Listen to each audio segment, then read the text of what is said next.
Yes, yes, yes. Recording, yes. Okay.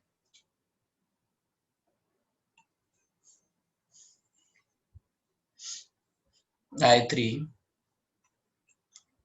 of 4 atoms with atomic number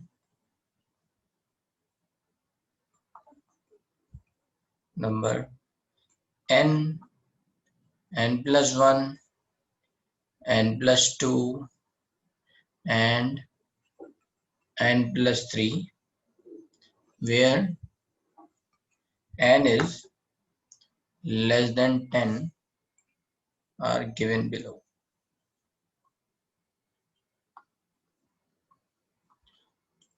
What is the value of n? So this is the question, and I am giving you a table: atomic number I1, I2, I3 in kilojoule per mole.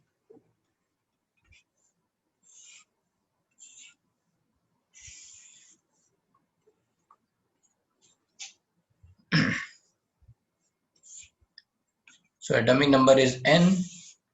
The values are 1681, 3374, 6050. N+1, 2081, 3952, 6122.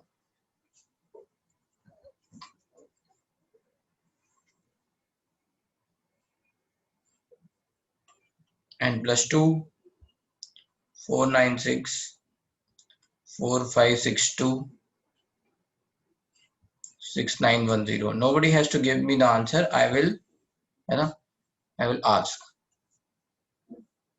Okay. And n+3, 738, 149, 1451, 7733. Okay. This is, let's say, over here. Now I will make, let's say,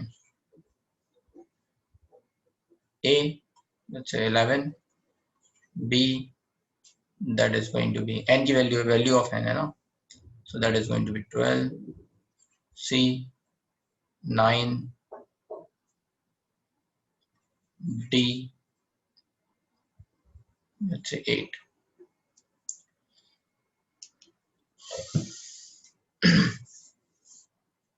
Solve this question and give the answer. Okay, over here.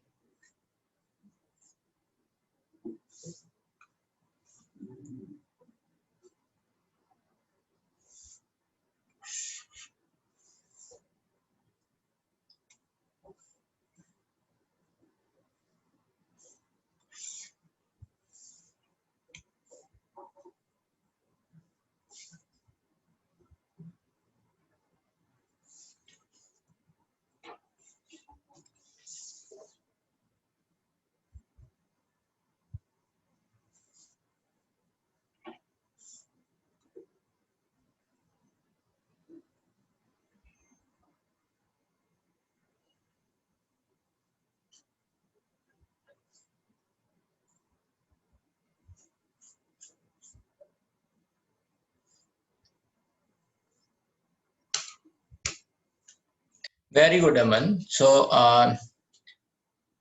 how do you know about it? You have solved?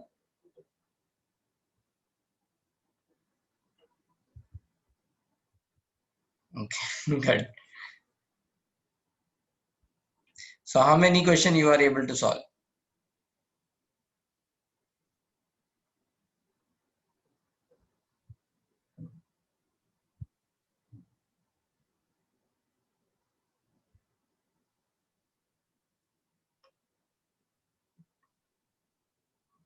Okay, good.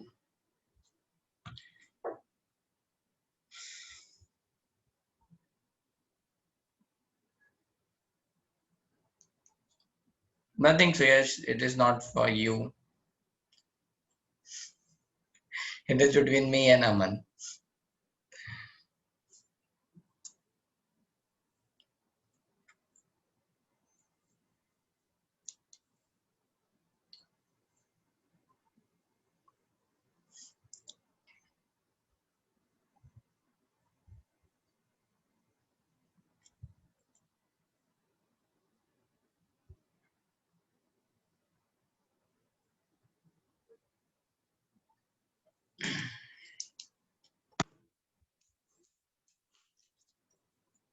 अभी तक board नहीं आ रहे भाई, बड़े धीरे धीरे solve कर रहे हो आप लोग। क्वेश्चन में दे रखा है I1 I2 I3 and they want you to, let's say, see what is the value of n.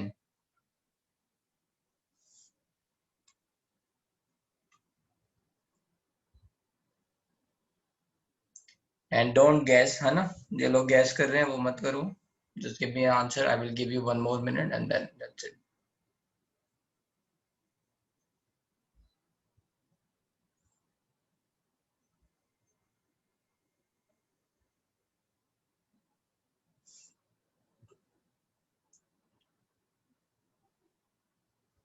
Okay, okay.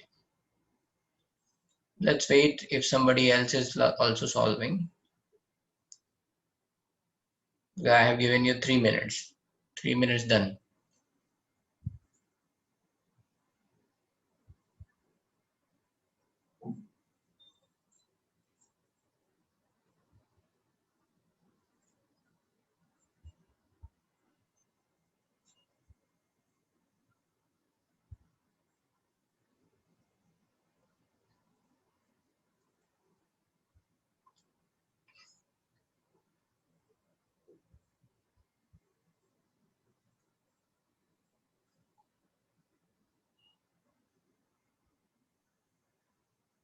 Chalo, okay, then I'm ending this poll. Okay. Almost 63 students has let's say voted for. So I guess out of 163 only 63 are able to give their opinion. Okay, and obviously answer is C. Okay, so let's understand how this answer is. Now this is the question came in JEE Advanced 2020, means yesterday paper. So this is JEE 2020. Now, if you will see this question, maybe you feel like it is a difficult question, but it is very easy question. What they are saying is, what is the value of n? Means you have to see sudden jump. You have to see sudden jump, right? That's how you are able to understand, right? Now, if you are going to see the sudden jump, let's say you might be thinking, okay, ये sir 1600 से इतना हो गया, ये काफी ज़्यादा value है और ये भी ज़्यादा value है, but don't judge right now, okay? Just go through it. और ऑप्शन भी देख लो, तो ये डबल हुआ लगभग और ये फिर डबल का डबल हो गया ऐसे लगभग, फिर ये भी ऐसा ही है। And if you are going to see here, this is from 1 it has become 11 times, so it is very high, ठीक है? So this is sudden jump, means after removal of, है ना, after removal of one electron, this is going to become a inert gas configuration. So that means this element is, है ना, this element is NS1 type, ठीक है? So you can have two options, you can have 3 as well as you can have this value is like 11, anything like this, okay? So two value can happen, 3 and 11. Now you are going to see over here, ठीक है? Now you are going to see over here, this is okay normal. अगर ये 11 है या 3 है जो भी है, तो ये वैल्यू क्या हो जाएगी, 4 या 12। और इसमें आपको देखना है कि क्या इसमें नेक्स्ट जो है वो सडन जंप है, तो यस 1400 से 7700, this is approximately 5 times, it's going to be very high value, है ना, 1400 to 7700। So this is going to be, that is confirming at कि हमने जो सोचा है वो सही है, ये सडन जंप है, तो ये क्या हो गया आपका सोडियम या लिथियम हो सकता है, this could be your beryllium and magnesium, ठीक है, या फिर ये बेरिलियम या मैग्नीशियम हो सकता है। Now if you are going to see, यार यहाँ पे हाइड्रोजन, अगर मान लो ये लिथियम होता अगर, है ना, तो ये हीलियम होता और ये हाइड्रोजन होता, राइट? सो ऑब्वियसली वैसे तो ऑप्शन दे नहीं रखा है, लेकिन फिर भी सोचने में क्या जाता है, अगर हाइड्रोजन होता तो you can not remove 3 electron, so this possibility हमने हटा दी, okay? Now what is going to be the possibility? So this is sodium, this is going to be, let's say, neon, and this is going to be, let's say, fluorine, okay? So that's it. और या तो आप यहीं पे direct कर सकते थे कि n+2 equals to 11, so n equals to 9, so that is your answer, that's how. So ये क्वेश्चन में अगर देखा जाए तो है बहुत ही इजी क्वेश्चन। अगर आप थोड़ा सा यहाँ पे ध्यान देते कि सडन जंप कहाँ हो रहा है, तो you will be able to identify this part कि भाई एक इलेक्ट्रॉन निकालने के बाद इनर्ट गैस कॉन्फ़िगरेशन हो जा रहा है, इसीलिए ionization energy 2 is very high. ठीक है, and because this is very high, so ये n+2 की वैल्यू। अब इंपॉर्टेंट ये भी था कि n+2 इज इक्वल टू 11। कई लोग जल्दबाजी में 11 लिखाएंगे, तो इन्होंने n की वैल्यू नहीं पूछ n+2 की वैल्यू नहीं पूछी है, उन्होंने n की वैल्यू पूछी है। So you can see the question is की है ना, घुमा दिया उन्होंने, है बहुत इजी। तो इसी तरह की क्वेश्चंस आप एक्सपेक्ट कर सकते हो आईआईटी एडवांस में। इसी तरह के क्वेश्चंस आते हैं कि आपको इन्फॉर्मेशन सामने दे रखी होगी और उसे कॉम्प्रिहेंड करना आना चाहिए, उसको समझना आना चाहिए कि क्या देना चाह रहे हैं। एंड अगर आपने ये क्वेश्चन कर लिया है, very good. If you are able to understand the concept फिर भी आप कर नहीं पाए, then also it's good. But कई बार होता है आपने डिकोड कर लिया लेकिन आप उलझ गए कहीं पे, है ना, क्लैरिटी नहीं आ पाई थॉट में, then also good. Why I am saying this, क्योंकि ये इस तरह के ही क्वेश्चन आए हैं। बस एक ही क्वेश्चन है जो आप सॉल्व कर सकते हो फ्रॉम जेई 2020। आई थॉट कि मैं और सब बहुत सारे क्वेश्चन कराऊंगा आपको, बट वो हमने नहीं पढ़े हैं अभी बाकी सारे क्वेश्चंस। ठीक है, so that's how you can understand कि क्वेश्चन ऐसे आने वाले। इजी क्वेश्चन है, बहुत सारे इजी क्वेश्चन आए हैं, राइट, बट ट्रिकी है। जब आपको पढ़ाया ही नहीं गया तो करो क्या। बट सर क्वेश्चन में m ऑलरेडी दिया है ना कि n इज लेस देन, तो n तो लेस देन हो गया ना, n+2 थोड़ी ना बोला है उन्होंने कि लेस देन 10 है। n की वैल्यू क्या आई, आ गई ना, लेस देन 9। अच्छा हाँ, मतलब ये दो ऑप्शन तो ऐसे ही कट गए ना, right, correct. Actually this is integer type question, मैंने यहाँ ऑप्शन बना के दिए हैं आपको, है ना, पेपर में ही इंटीजर टाइप क्वेश्चन था। यस, पेपर इजी था, paper easy, I would say अच्छा था पेपर। हमेशा ऐसे ही आता है आईआईटी एडवांस का पेपर, अच्छा पेपर होता है, थोड़ा ट्रिकी होता है हमेशा, ऑल द टाइम। ये तो सामने आपकी इंफॉर्मेशन लिखी थी और आपको कॉम्प्रिहेंड करना आ गया, तो इसमें कॉन्सेप्ट कोई डिफिकल्ट नहीं लग रहा है, आपने पढ़ा हुआ है, बट यही है। टोटल 2 पेपर होते हैं, एक पेपर में 18 क्वेश्चन, अनदर पेपर में 18 क्वेश्चन।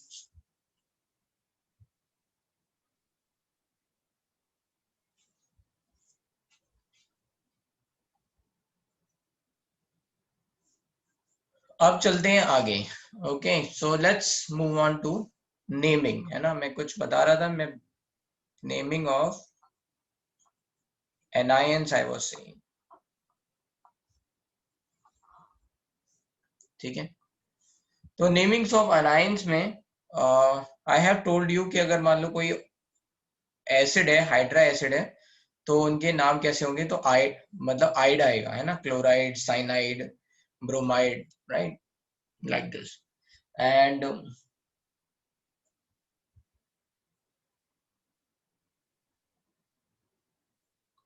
अगर मान लो लेट्स से ऑक्सी एसिड है, then we are going to have 8 और 8। तो अगर मान लो फॉस्फोरिक एसिड है तो फॉस्फेट, सल्फ्यूरिक एसिड है तो सल्फेट, लाइक दिस। ठीक है, अब इसमें बात आती है कि अगर मान लो उसमें हमने मोनो बेसिक वाले पढ़े थे, so let's say B part is if acid is dibasic, if acid is dibasic, let's say, means, है ना, number of hydrogen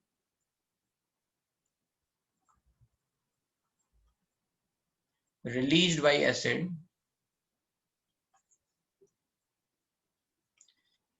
in water is released by one molecule of acid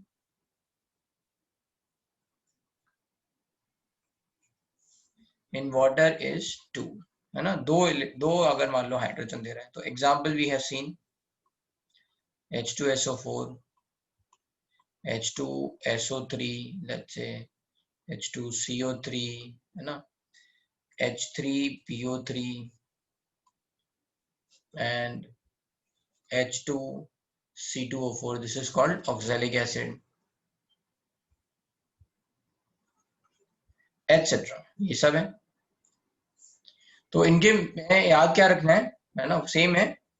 अगर acid है तो 8 anion, ठीक है। अगर एक acid है तो 8 एनायन।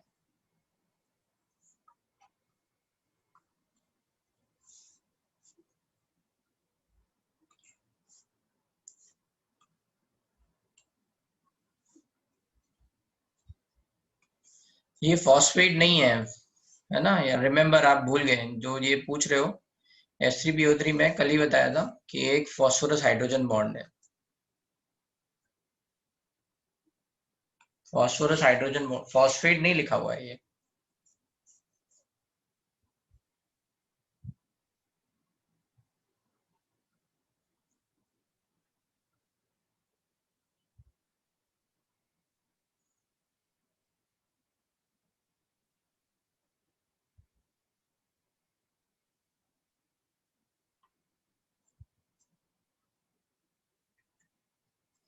ठीक है, तो अब अगर मान लो जैसे अगर हमें नाम लिखना है तो इसमें दो आयन आएंगे। एक आएगा H2SO4 के एक H प्लस निकलने के बाद HSO4 माइनस, और एक और H प्लस निकल जाएगा तो SO4 2 माइनस। अब इन दोनों के नाम अलग अलग है ना, इनमें डिफरेंस है। इसका नाम है सल्फेट आयन, ये आपको पता है, और इसका नाम है आपका बाईसल्फेट। ये मैं पहले बता चुका हूं, हाइड्रा एसिड में है ना बाई लगाते हैं अगर हाइड्रोजन होगा, या फिर और न्यू नेमिंग के हिसाब से hydrogen, hydrogen sulphate. Similarly, if I am going to write, let's say H2CO3, okay, so if I am going to remove H plus ion, then it is going to form HCO3 minus, and if I am going to remove one more H plus ion, then it is going to form CO3 2 minus. So we are going to say carbonate, we are going to say bicarbonate, or we are going to say hydrogen carbonate.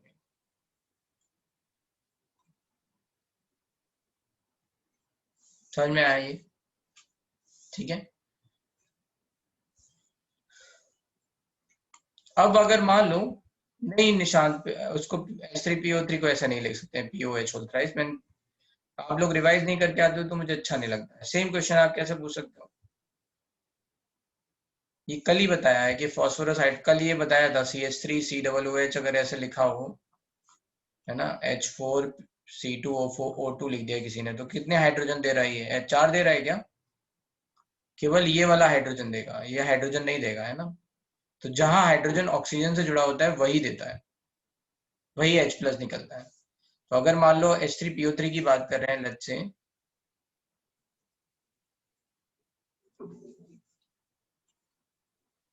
H3PO3 का structure कैसा है? P double bond O, OH, OH, H। तो कितने hydrogen देगा? This and this, 2 hydrogen. तो let's say will write here, ये H plus है तो यहाँ बना क्या? H2PO3 माइनस, और फिर यहाँ से एक H प्लस निकला तो क्या बना? HPO3 2 minus. अब इसका नाम बताओ क्या होगा, और इसका नाम बताओ क्या होगा?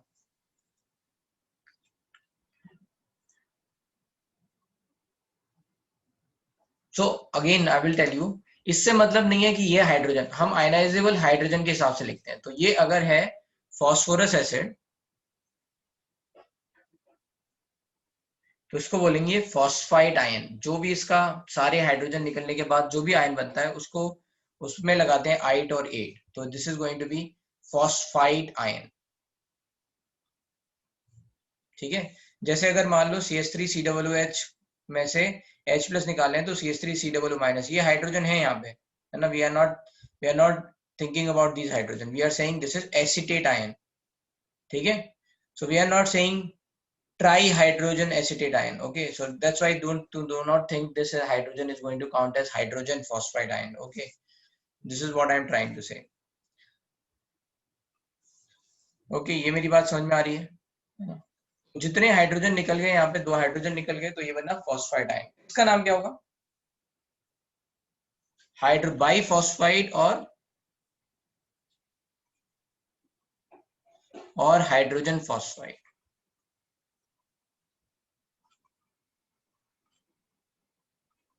अब मान लो मैंने तुमसे बोला, let's say if I am going to write example, write an a formula of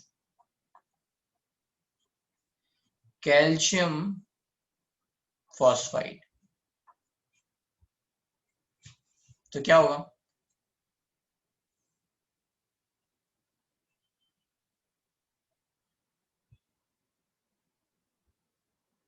So we are going to say calcium, that means calcium 2 plus, phosphide HPO3 2 minus, ठीक है? So this is 2 2 cross multiplication, anyway this is going to be CaHPO3,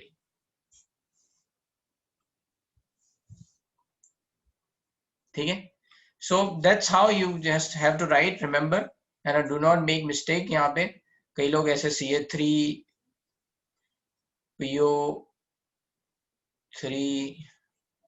2 whole twice ये लिख देंगे, है ना, क्योंकि वो समझेंगे कि सारे के सारे ये हाइड्रोजन निकल जाते हैं, है ना।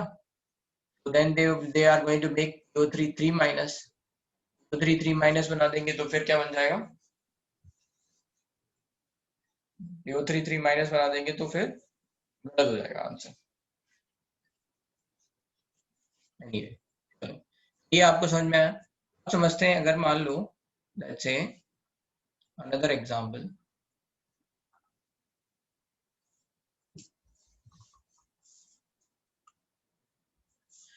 another example is let's say case लिख लेते हैं थर्ड, if, है ना, poly basic acid are given where n is greater than or equals to 3, example let's say H3PO4। तो अब यहाँ पे क्या होगा? H3PO4 के केस में you are going to remove, तो यहाँ पे पहले बनेगा H2PO4 minus, then you are going to remove one H plus, then it is going to form HPO4 minus, then another hydrogen you are going to remove, then PO4 3 minus। तो यहाँ ऐसे नाम बढ़ते जाएंगे, राइट? तो इनके नाम, इसका नाम क्या है? This is, you know, that is phosphate ion. This is going to called as, अब यहाँ बाई नहीं लगेगा क्योंकि यहाँ 2 है, right? So how we are going to differentiate, तो यहाँ लिखेंगे हाइड्रोजन फॉस्फेट,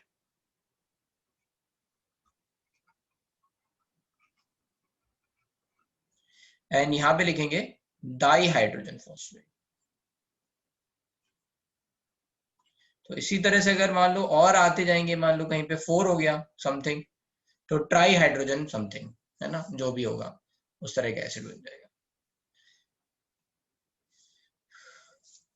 तो अगर मैंने बोला sodium ammonium hydrogen phosphate, if I have written sodium ammonium hydrogen phosphate, बताओ क्या होगा formula?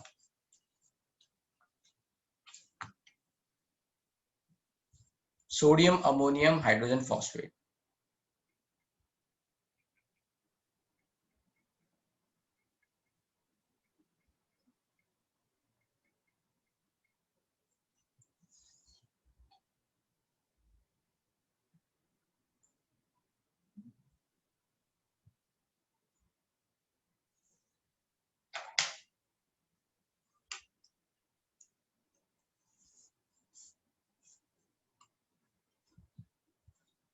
Correct Vedant, correct Vedant.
Okay, sorry.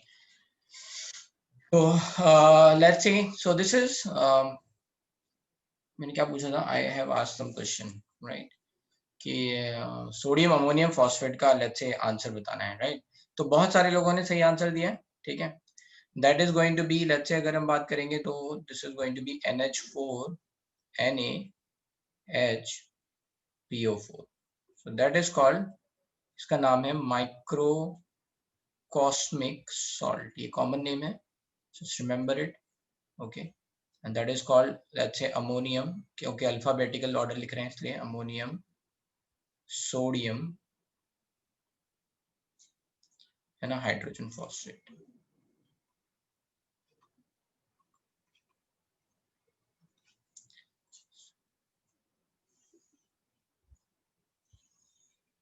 अब एक्चुअली क्या होता है कि कई सॉल्ट ऐसे होते हैं जिनमें एक से ज्यादा कैटाइन हो सकते हैं, कॉमन नेम है। अब कॉमन नेम क्यों में क्यों बोलते हैं ये मैं थोड़ा नहीं बता पाऊंगा, I will, you have to check कि इसका नाम ऐसे क्यों पड़ा, राइट? कॉमन नेम के रीजन होते हैं, किसी से सिमिलैरिटी दिख रही होगी, कुछ कुछ उसके कारण आया है, ठीक है? ओके,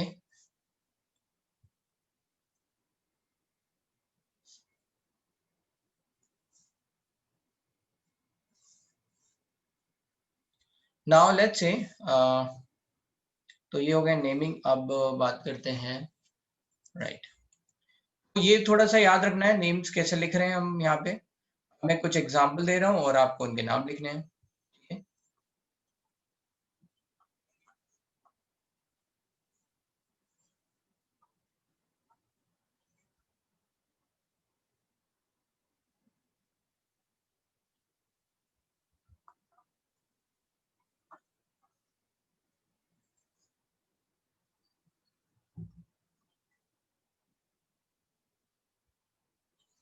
नेमिंग रूल बहुत सिंपल है। आयनिक लेट्स से आयनिक कंपाउंड्स के नेमिंग रूल बहुत सिंपल है। आयनिक कंपाउंड्स में कभी भी नंबर नहीं लिखते हैं, है ना? पहले नेम ऑफ कैटाइन, है ना, ये लिख लेते हैं। Name of ionic compound, let's से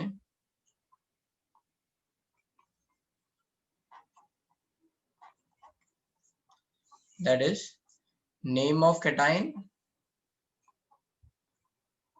प्लस नेम ऑफ एनाइन, है ना? Without without naming number of anion और कैटाइन, ठीक है? तो जैसे अगर आप देखो कार्बन डाइऑक्साइड में, di word is to mention two oxygen are there, ठीक है? बट आयनिक कंपाउंड में कभी भी कोई नंबर नहीं लिखा होगा। जैसे कैल्शियम क्लोराइड लिखा हुआ है तो we are not saying calcium dichloride, है ना? The formula is CaCl2, we are not saying calcium dichloride, या फिर Ca3PO4 होल ट्वाइस, है ना? कैल्शियम फॉस्फेट को हम नहीं कह रहे ट्राई कैल्शियम डाइफॉस्फेट, है ना? We are not saying this. तो बस ये याद रखना है, we are not writing let's say number, okay, in the name.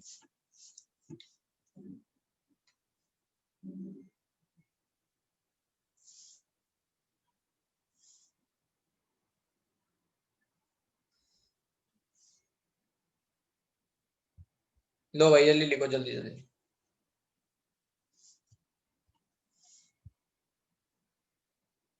अंश मैंने ये ऐसे तो नहीं लिखा है कभी, है ना? मैंने तो बताया नहीं कहीं पे इस तरह से। तो फिर अगर आप लोग फॉलो नहीं करोगे then you will get wrong answer.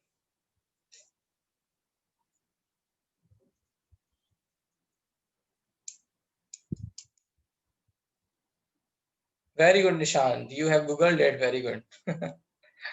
So this microcosmic is coming from uh, like common name because it is present in urine of men. So that's why the name in some other language is going to be microcosm.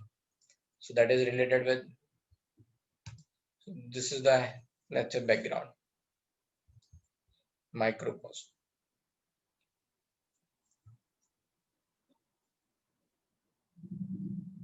Okay. Decomposing urine of men. Okay. Chalo, let's say. Sir, sir और थोड़ा ऊपर scroll up कर सकते हो? Miss हो गया था तभी मैंने बोला था पर आपने नहीं किया। कहाँ करें बता देना, क्या कितने पे रुकना है? हो गया यहाँ पे? अरे हाँ ना बोलो। सर उसके ऊपर, हाँ और बस। ऊपर? हाँ सर, बस बस सर बस।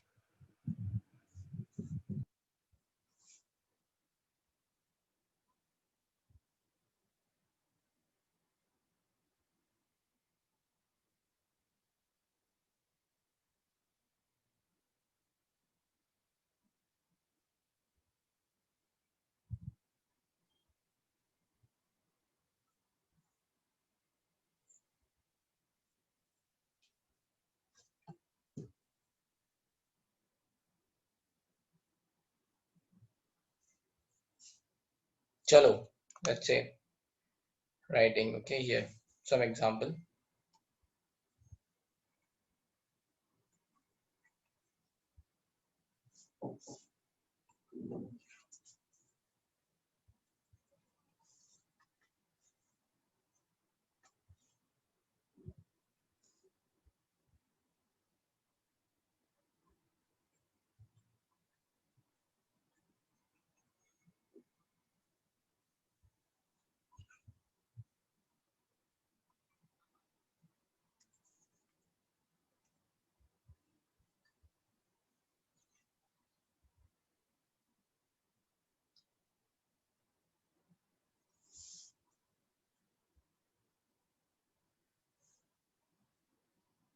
अभी ये नेम लिखो, चलो ओके, जल्दी जल्दी फास्ट।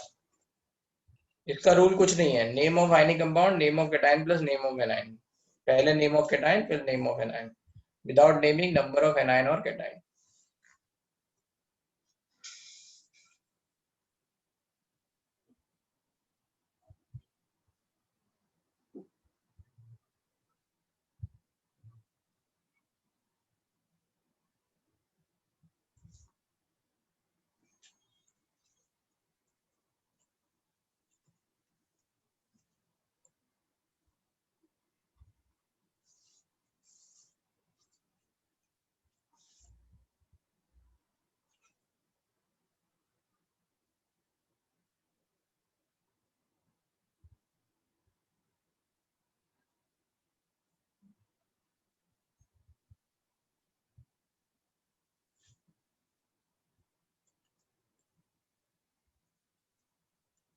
चलो भाई इनके नाम बताओ, फिर कुछ और क्वेश्चन देते हैं।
चलो भाई पहला नाम मिल गया मुझे, दैट इज सोडियम। अब ये देखो आप, OCl minus would have coming from HOCl, so whenever you are in doubt, what you have to do, always break ions into anions or cations, है ना? So always break ionic compounds into ions, okay? So Na plus OCl minus. The moment you know OCl minus, you know this is going to be 1 minus charge, so you are going to write HOCl.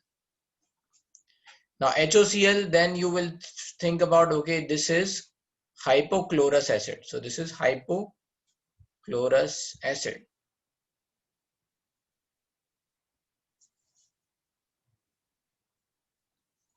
Now from here you will be able to know कि ये क्या बन जाएगा, hypochlorite ion बन जाएगा. This is going to be as मतलब आइट.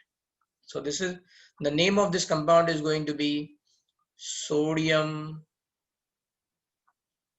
Hypochlorite. ठीक है, आई होप कि ये बात क्लियर होगी सबको. ठीक है, अब कहीं लिखा है NaH2PO4. ठीक है, तो फिर again you have to think, okay, what is this? This is what is this ion is going to be. So just think about it. Na plus H2PO4 minus. Now the moment you are going to write H2PO4 minus, here one hydrogen is there, so you will understand, and one minus is there, so just add one hydrogen, so it is going to form H3PO4. So you will understand, okay, this is phosphoric acid. Okay, तो इससे एक hydrogen निकलेगा, then this is going to form dihydrogen phosphate. So the name is going to be sodium dihydrogen phosphate.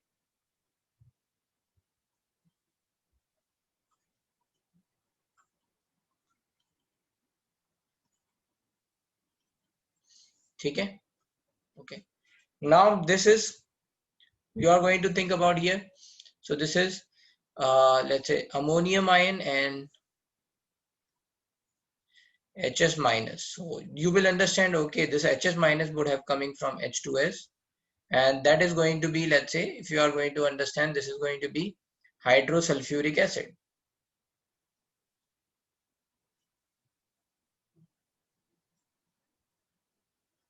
Now here what I have told you, that this S2 minus is sulfide ion, so this HS minus is bisulfide or hydrogen sulfide ion. So that's why the name you can write ammonium bisulfide, or you can write ammonium, है ना, hydrogen sulfide.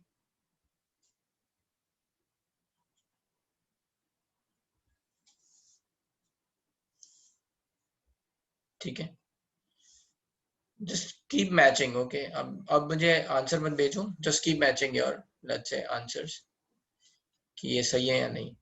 अब है NaH2PO2. NaH2PO2 में आप क्या लिखोगे, Na plus H2PO2 minus. ठीक है, 1:1. ये भी मैंने सब सिंपल लिखे हैं, सब सिंपल फॉर्मूले हैं, क्योंकि अगर मैं कैल्शियम वगैरह देता तो फिर और ये है ना डिफिकल्ट हो जाता. तो let's say if I am going to write like this, Na plus H2PO2 minus, then what is going to be name. So यहाँ पे ये देखो, ये किससे बन रहा होगा, H3PO2 से.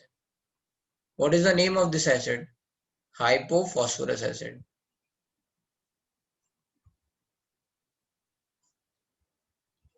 है ना, ऑलवेज चेक कि यहाँ पे माइनस चार्ज कितना आ रहा है. एक माइनस आ रहा है, H3PO2 बन गया hypophosphorus acid. So that's why the name over here is going to be sodium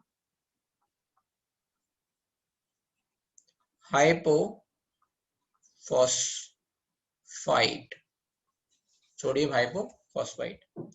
Now let's say we are talking about this compound Na2HPO3.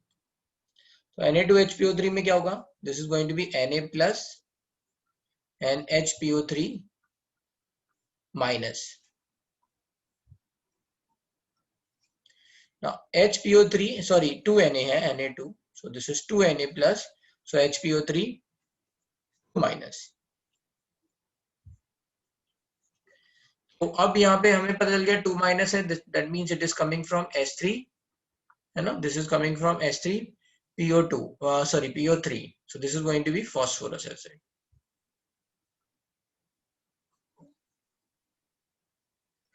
So let's say what you can write, यहाँ number important नहीं है, how many number of ions are there, okay, I have told you, so we don't care about here 2 ions are there, just we have to think about, okay, यहाँ पे 2, यहाँ पे Na plus है, तो यहाँ पे 2 Na plus है, that's why 2 minus ion has come.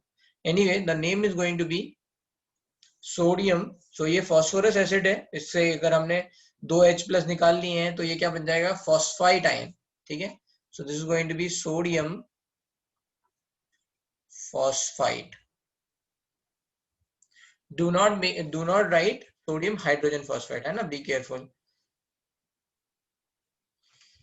ठीक है, तो ये हाइड्रोजन इसके साथ ही रहेगा क्योंकि ये बेसिक एसिड है।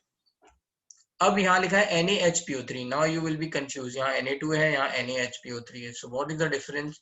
डिफरेंस इज अगेन कि कैसे ये ब्रेक हो रहे हैं। So this is going to be Na plus and here it is going to be HPO3 minus, है ना।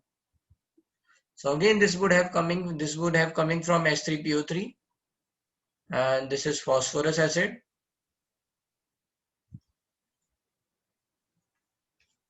So its name is going to be, what is the name? We can write sodium hydrogen phosphide. ठीक है, now this is coming from Na2H2O7. So this is going to come from, let's say यहाँ पे ये Na 2Na plus and H2O7 2 minus. So this H2O7 is coming from H2O7. This is nothing but pyrophosphoric acid.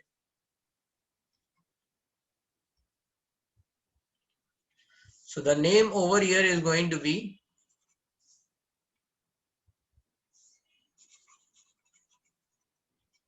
let's say, so the name over here is going to be sodium pyro phosphoric acid मैंने लिख दिया यहाँ पे, it is sulfuric acid. Okay.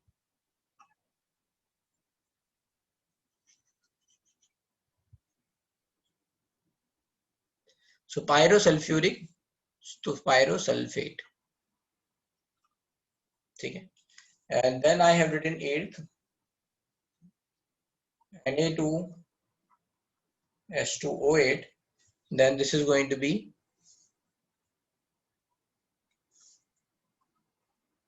Na plus H2O8 2 minus, and this H2O8 is coming from H2H2O8. So that is nothing but peroxy disulfuric acid.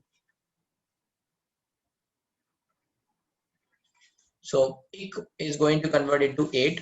So the name is going to be sodium peroxy disulfate.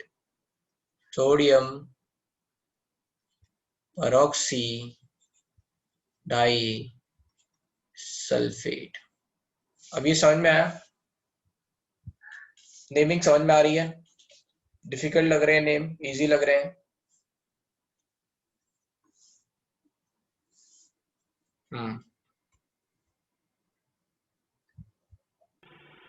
बोलो बेटा। ये 6th और 5th में HPO3 का मतलब वो -2 minus हो गया, वो क्या है? सॉरी, यहाँ पे -2 ही आएगा। एक मिनट, मैंने क्या किया है,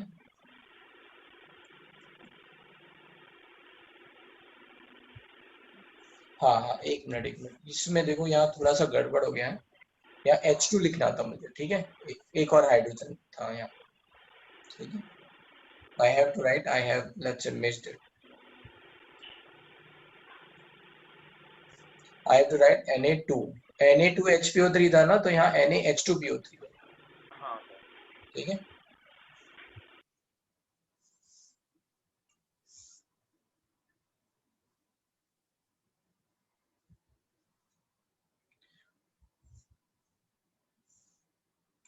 थर्ड वापस बताएं, थर्ड में क्या है?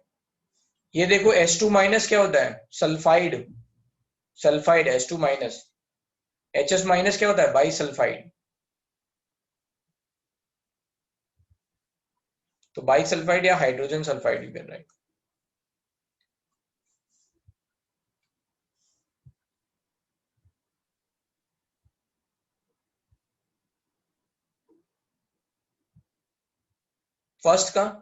फर्स्ट में क्या है देखो, याद रखो, OCl minus HOCl।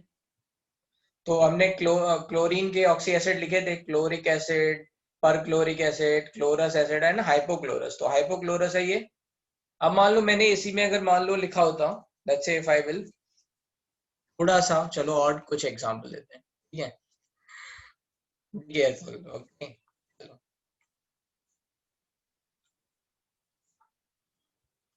So let's say if I have written CaOCl whole twice.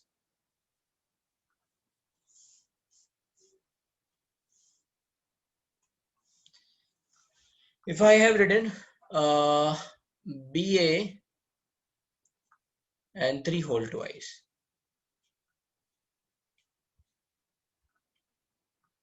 And if I have written Ba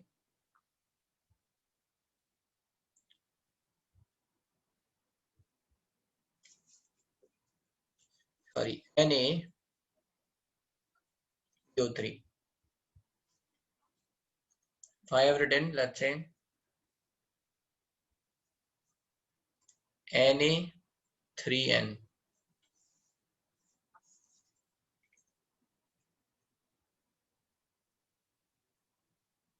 थोड़ा सा मैं क्वेश्चन दे रहा हूं तो आगे आप थोड़ा सा दिमाग भी लगा सको, राइट?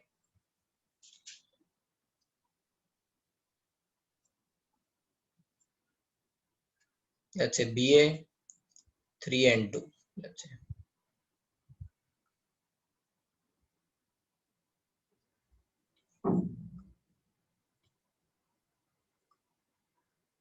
BaCrO4.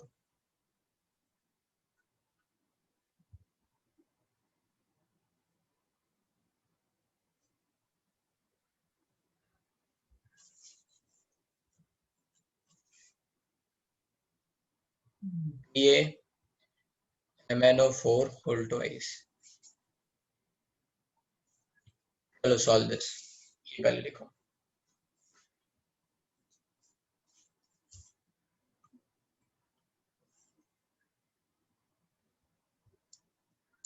अगर नेम्स याद कर लो तो चलेगा क्या? ये कैसा क्वेश्चन है? तो फिर पढ़ाया ना ही क्यों था तुमको? नहीं, I will not send the PDF this lecture. आप लिखो बैठ के ना. इस वीक में भी टेस्ट है क्या? आई डोंट थिंक टेस्ट नहीं है.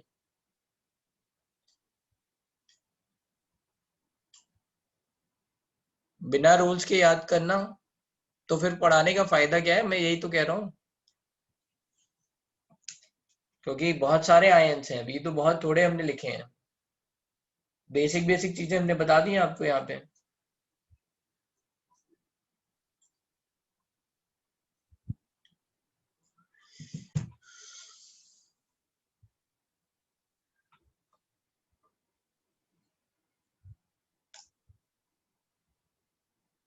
हमें लिस्ट की जरूरत ही नहीं है.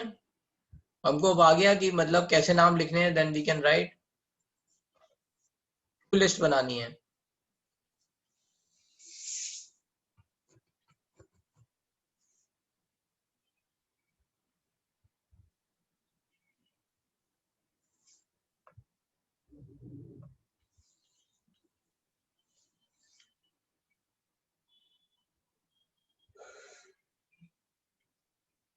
कोई लिस्ट की जरूरत नहीं है श्रेयस, सब बताया है आपको. आप परेशान मत हो ना. तोड़ो इनको, ब्रेक करो, अपने आप आएंगे आंसर.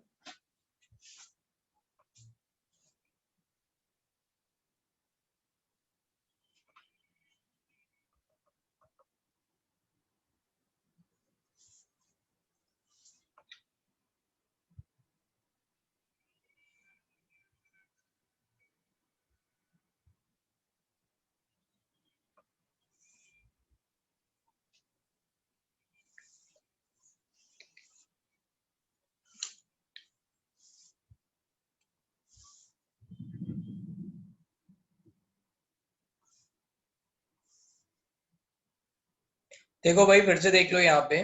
फर्स्ट NaOCl ब्रेक कर लिया, Na+OCl-.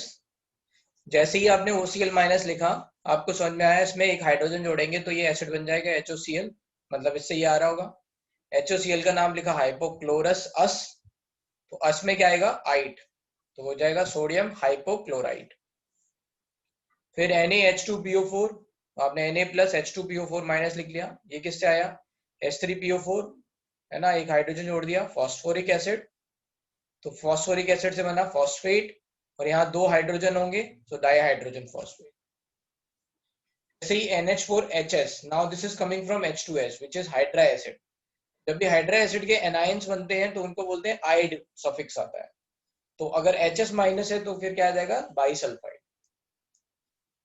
ऐसे ही फिर NaH2PO2, this is coming from H3PO2, hypophosphorous, so हाइपोफॉस्फाइड।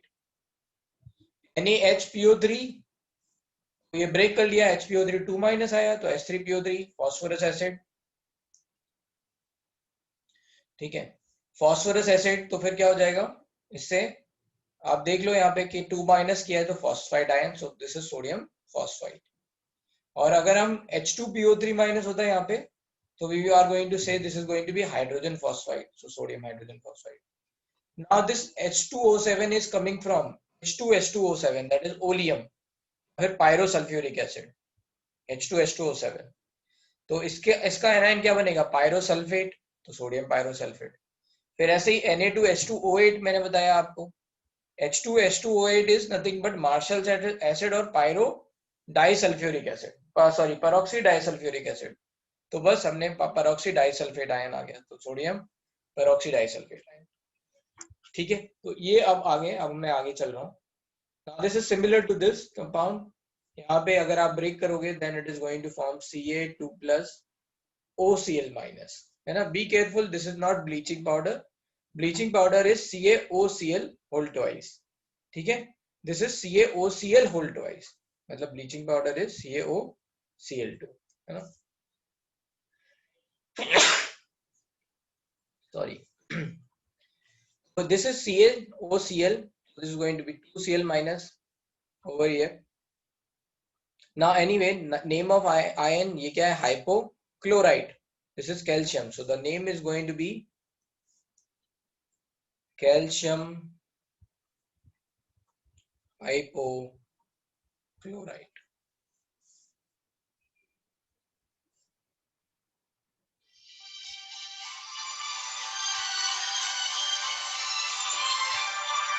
Just 1 second.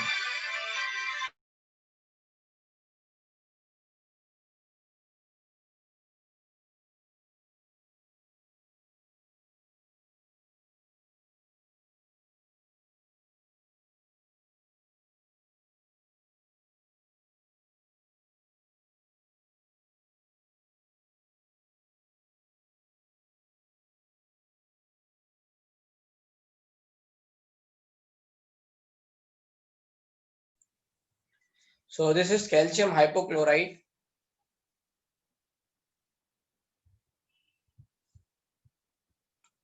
and यहाँ पे क्या होगा, this is going to be,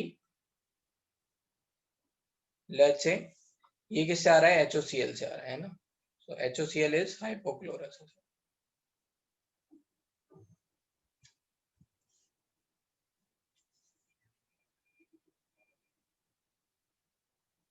From there this is going to be hypochlorite. Now if you are going to think about this, PaN3 whole twice, so this is going to be barium 2 plus 2 times N3 minus, है ना, ये -1 है total. अब N3 minus से क्या याद आएगा, azide, है ना, N3H हाइड्रोजोइक एसिड।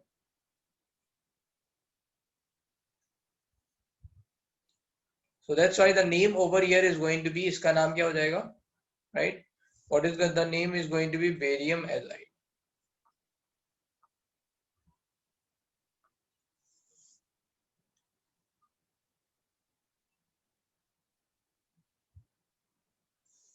ठीक है, now NaPO3, if you are going to write NaPO3 then this is Na plus PO3 minus, जब PO3 minus बनेगा तो ये क्या बनेगा, HPO3, तो this is going to be metaphosphoric acid। ठीक है, तो आप यहाँ पे understand, you can understand the difference ही है ना। Na2HPO3 अगर लिखा है और NaHPO3, so this difference is there, this is going to be metaphosphoric acid. The name over here is going to be, let's say we can write, so the name is going to be यहाँ पे sodium, है ना, मेटाफॉस्फेट,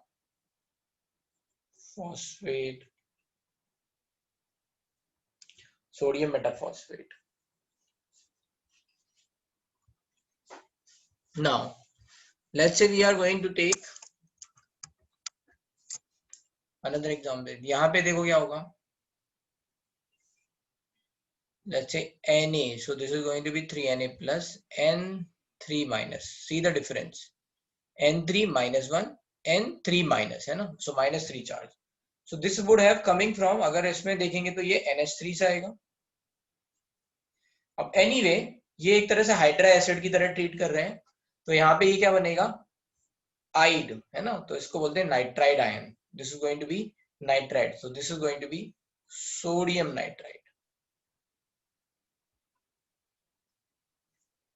ठीक है.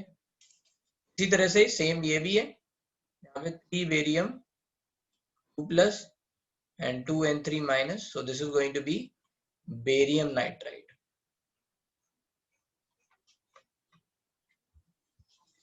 BaCrO4. This is Ba2 plus CrO4 2 minus. So this is going to be chromic acid से H2CrO4, that is going to be chromic acid. एक acid से क्या बनेगा, chromate. So this is going to be barium chromate. ऐसे ही है Ba2 plus तो 2MnO4 minus which is coming from HMnO4. So that is going to be permanganic acid. So this is going to be barium permanganate.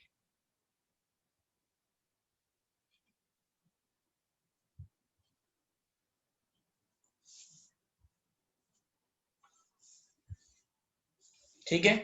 अब ये बताओ कितने लोगों को ये लग रहा है कि अब उनसे नाम अगर दिए जाएंगे तो वो फॉर्मूला लिख लेंगे, है ना. I am just taking a poll. How many of you feel like now the naming is going to be easy, है ना.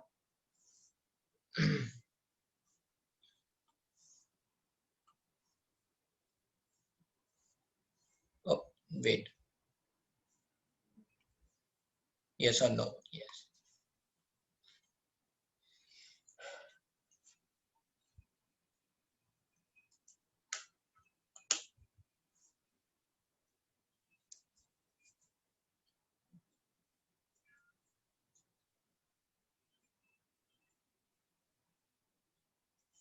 So again remember this is not the part of our yes or no. क्या है, easy है तो yes, नहीं आपको अभी भी लग रहा है difficult है तो no.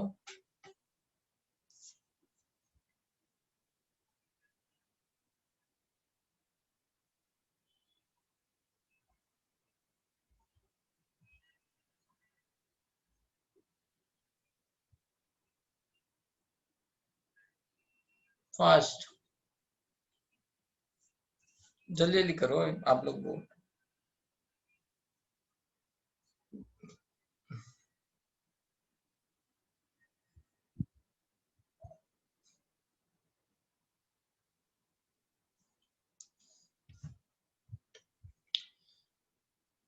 Okay, so I'm just ending this poll.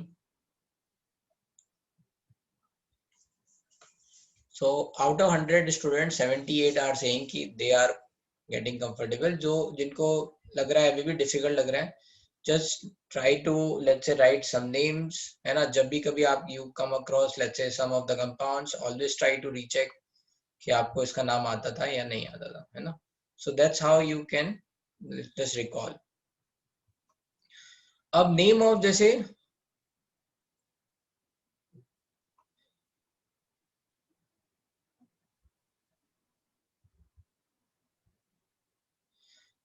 NH3 देखो, जैसे मान लो एक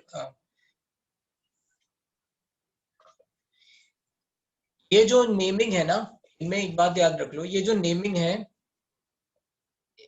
ये सब जगह पे वैलिड होगा ऐसा जरूरी नहीं है. ठीक है, ये most of the common names के लिए इस तरह से. कई जगह पे कुछ कन्वेंशन के हिसाब से क्या करते हैं कि जैसे कुछ इंफॉर्मेशन को लिखते नहीं है, राइट.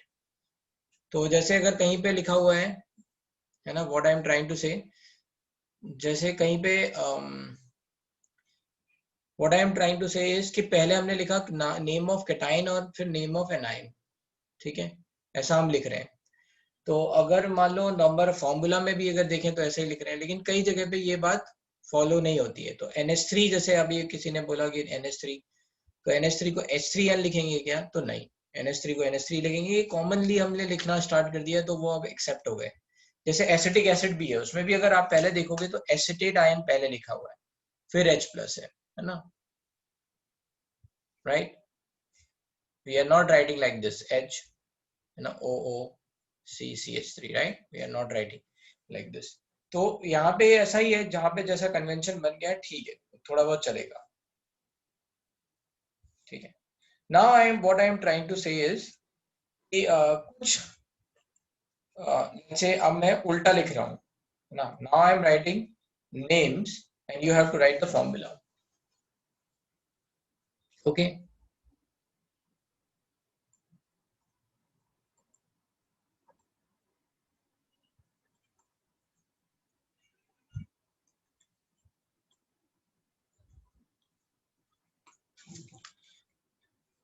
एंड इसमें पहला है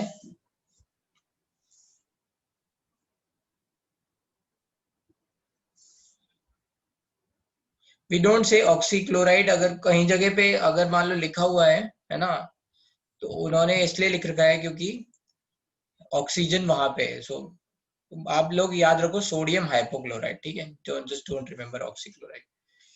एक्चुअली में अगर आप देखोगे इन सब को विकिपीडिया करोगे तो इनके कुछ कुछ और नाम भी अवेलेबल होते हैं, ऐसा नहीं है कि यही एक नाम है, और नाम भी है, but you just remember this type of let's say naming, ये आज आसान रहेगा, ठीक है?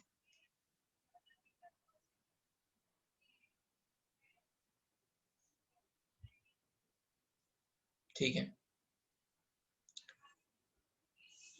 चलो पहला है aluminium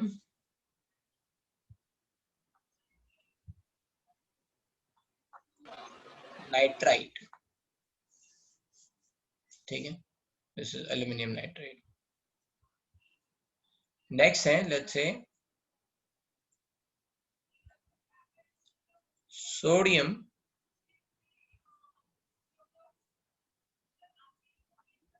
peroxide,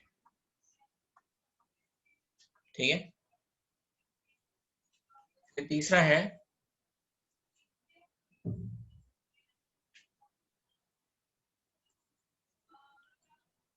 calcium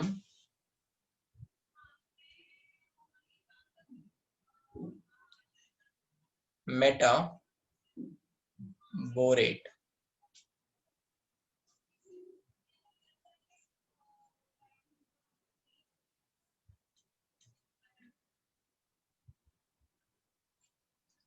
ferric sulphate,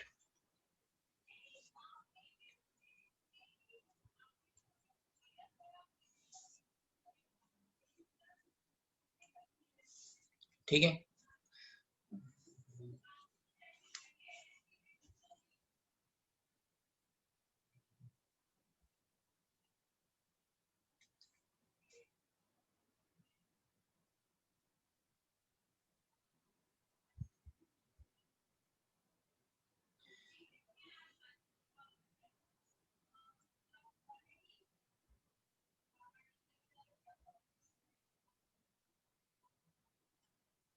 mercuric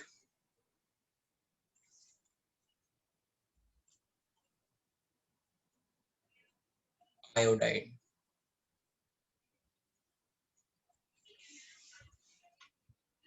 ठीक है? Mercurous chloride,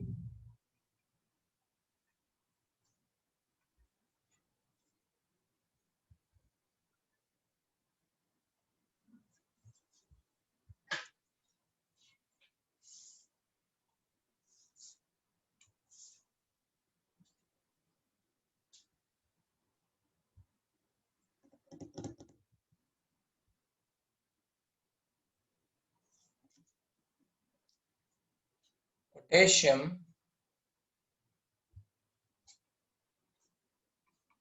oxy sulphate,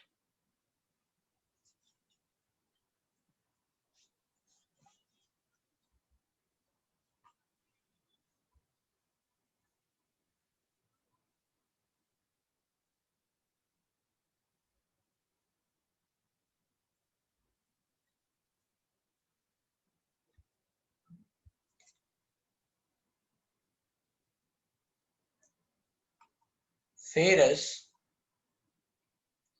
ammonium sulfate.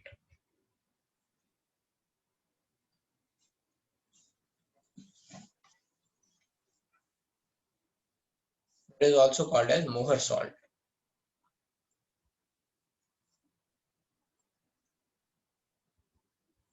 Ferrous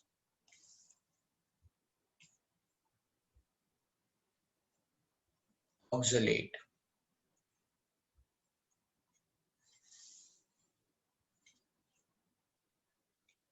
Lead acetate.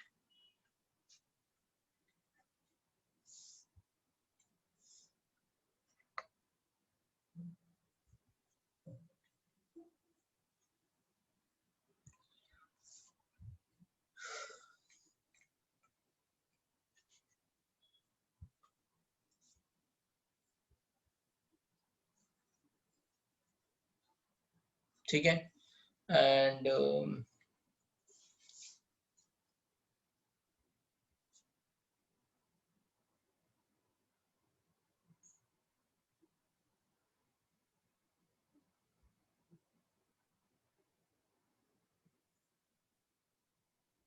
sodium,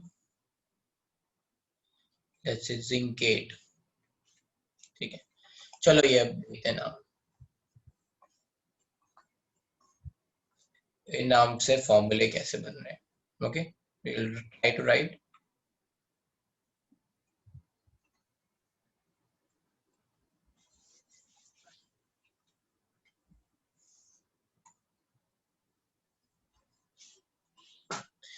ठीक है.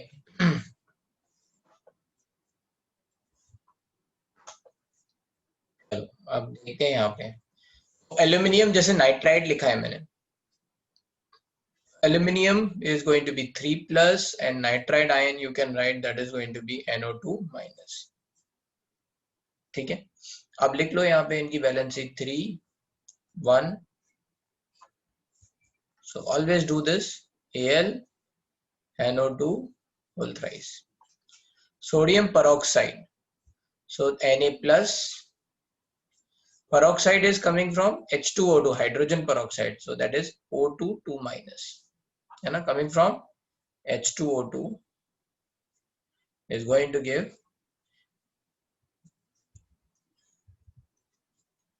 2H plus and O2 2 minus. So this is going to be, है ना, यहाँ पे ये क्या हो जाएगा, peroxide.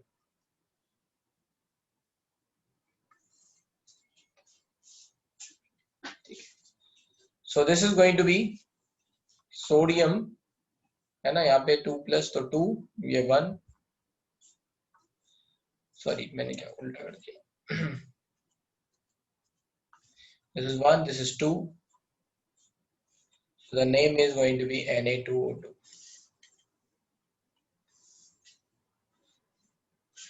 Hydrogen peroxide is an acid. Hydrogen peroxide acid है या नहीं है, ये एक्चुअली में आप समझोगे कि वो बॉन्ड ब्रेक हो सकता है OH बॉन्ड या नहीं. तो ये वीक एसिड है. वो जैसे मान लो कोई कहे कि वाटर एक एसिड है या नहीं है, तो वाटर आपका जो है एसिड की तरह भी बिहेव करता है और बेस की तरह भी बिहेव करता है. So because it can give H plus ion, so that's why we can understand is an acid, है ना, वाटर को भी. तो अगर मान लो वो अमोनिया के साथ रिएक्ट कर रहा है वाटर, तो this is giving H plus ion to ammonia, so that's why this is going to be H plus donor, है ना, और ammonia is H plus acceptor, base है ये, तो ये एसिड की तरह बिहेव करेगा. तो लाइक दैट, है ना, जो जो भी H plus ion दे रहे हैं वो सब एसिड की तरह बिहेव कर सकते हैं. और हम बस यहाँ पे टेक्निक क्या है कि हम H plus रिमूव कर रहे हैं तो फिर नाम लिखते जा रहे हैं, right. Anyway, calcium metaborate. Calcium metaborate, तो कैल्शियम क्या है, Ca2 प्लस. अब मेटाबोरेट मतलब बोरिक एसिड से आएगा. Remember I have told you. तो बोरिक एसिड H3BO3 था, फिर उससे हमने H2O निकाल लो तो बनेगा HBO2, फिर आप समझ जाओगे ये BO2 माइनस होगा मतलब यहाँ. तो ये बैकग्राउंड में आपको करना पड़ेगा, एकदम से नहीं आएगा आपको रिकॉल. बोरिक एसिड से मेटाबोरिक एसिड, मेटाबोरिक एसिड से BO2 माइनस, तो you will write BO2 minus, write 2, यहाँ पे 1, this is going to be, formula is going to be CaBO2 whole twice. Ferric sulphate, ferric का मतलब क्या है +3, सल्फेट का मतलब क्या है SO4 2 माइनस, तो ये इजी है 3 2 multiply, so this is going to be Fe2 SO4 whole thrice, ठीक है। मर्क्यूरिक आयोडाइड, तो ये क्या हो गया Hg2 plus, and iodide is I minus, so that's it, 2 1, so the formula is HgI2. Mercurous chloride, mercurous is +1, Cl -1, so that's why 1 1, so you can say HgCl. But remember, this does not exist as monomer, it always exists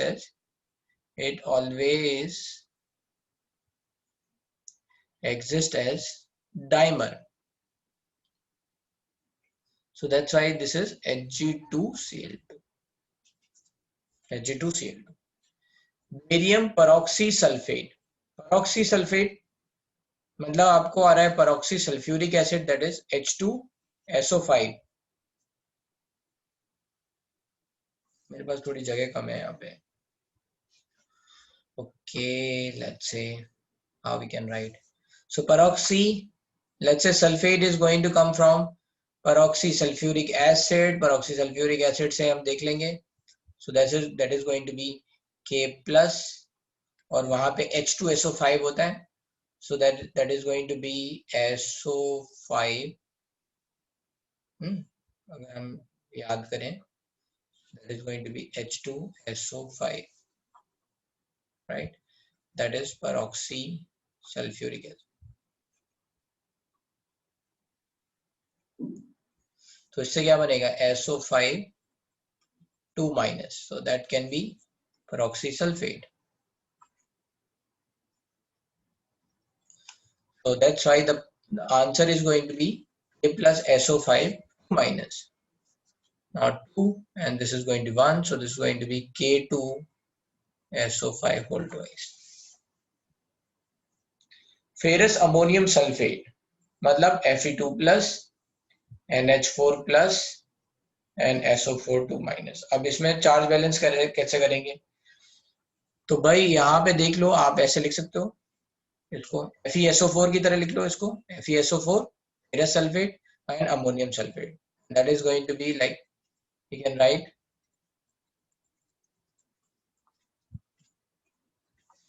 FeSO4 whole twice, sorry, FeSO4 not whole twice, this is going to be FeSO4 ferrous sulfate dot NH4 whole twice SO4, that's how the charge is going to balance, और मोहर salt में water of crystallization और होता है .6H2O, तो ये याद रखना है, दिस इज कॉल्ड मोहर salt, FeSO4 dot NH4 whole twice SO4 dot 6H2, ferrous ammonium sulphate. Ferrous oxalate, तो ये हो गया Fe और 2 प्लस, और ऑक्सलेट क्या होता है ऑक्सैलिक एसिड से C2O4 2 minus, so that's why the formula is FeC2O4. lead acetate Pb2 plus and acetate is CH3COO minus, so that's why the formula is CH3COO whole twice Pb, है ना। Sodium zincate, तो जिंकिक acid से आएगा Na plus, and this is going to be ZnO2 2 minus, this is coming from H2ZnO2,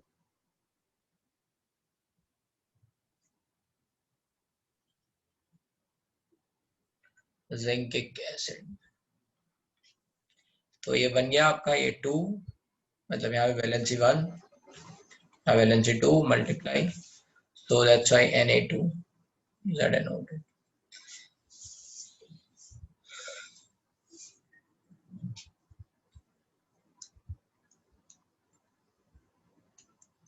hold wise किस पे नहीं आना है, किस पे होल्ड वाइज करें,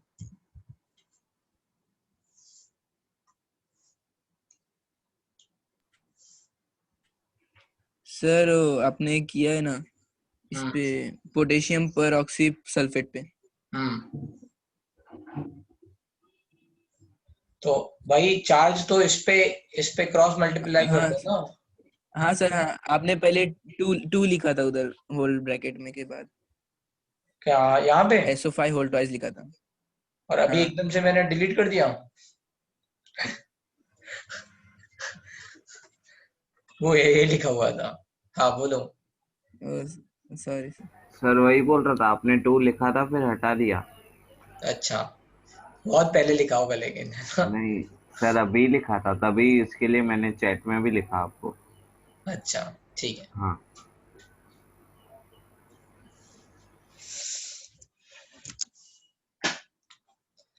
तो anyway, what I am trying to say is कि ये बहुत आसान है ना? ये आप इसमें घबराना नहीं, थोड़ा सा आपको ध्यान और आप देखोगे, है ना, तो आपको आ जाएगा। मोर सॉल्ट नहीं समझा तो इसमें क्या है, देखो ध्यान क्या रखना है। फेरस अमोनियम सल्फेट है, तो 2 कैटायन है और 1 एनायन है। चार्ज बैलेंस करना पड़ेगा क्योंकि यहाँ 2+ है और यहाँ 1+ है, तो टोटल हो जाएगा 3+ और यहाँ है 2-। So how you are going to balance it? तो आपने फेरस सल्फेट एक साथ लिख लिया, अमोनियम सल्फेट लिख लिया, और ये वाटर क्रिस्टलाइजेशन आपको याद रखना है। जैसे CuSO4.5H2O आप लिखते हो, है ना, तो आपको याद रहता है कि हाँ अच्छा उसमें वाटर ऑफ क्रिस्टलाइजेशन हो सकता है, तो अकॉर्डिंगली।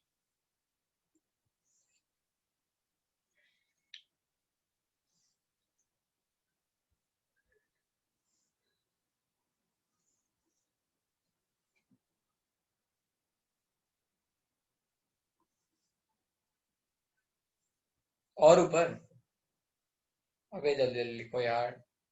कुछ लोग बोलेंगे सर नीचे दिखाओ, फिर जल्दी लिखो। कितना और ऊपर? और तो तुम बाद में लिखना फिर।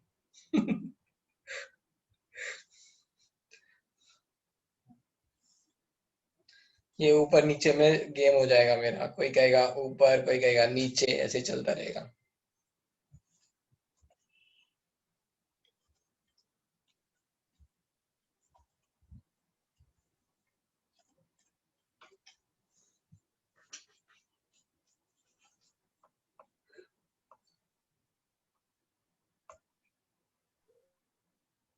सर 2 पेजेस कर दो ना। हाँ लो 2 पेजेस कर देते हैं, यस।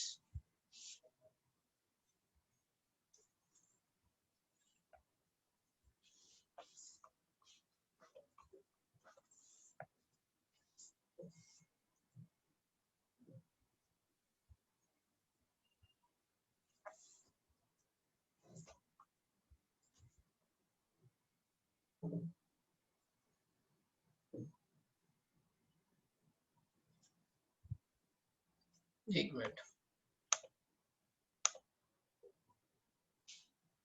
ऐसे आएगा, ओके। एक बार ये देख लो, फिर ये ऐसे, right. I will put like this कि ये यहाँ पे,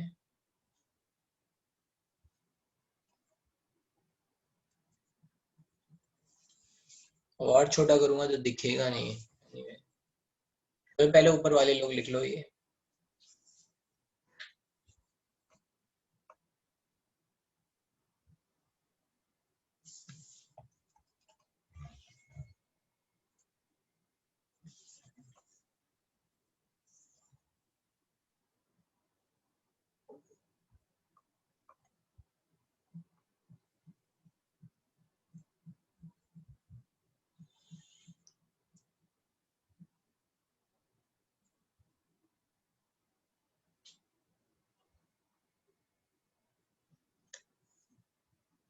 मेटा कब यूज होता है, तो आपको याद रखना है मेटा कहाँ पे आता है, जब हम किसी एसिड से एक H2O निकाल देते हैं, ठीक है। तो जहाँ पे N की वैल्यू 3 से ज्यादा होगी या 3 होगी, वहां पे आएगा मेटा। तो मेटा फॉस्फेट, है ना, Meta, let's say phosphoric acid से आया मेटाबोरेट, तो याद रखना है वहां पे से वन वन एसिड से आपको H2O निकालना है।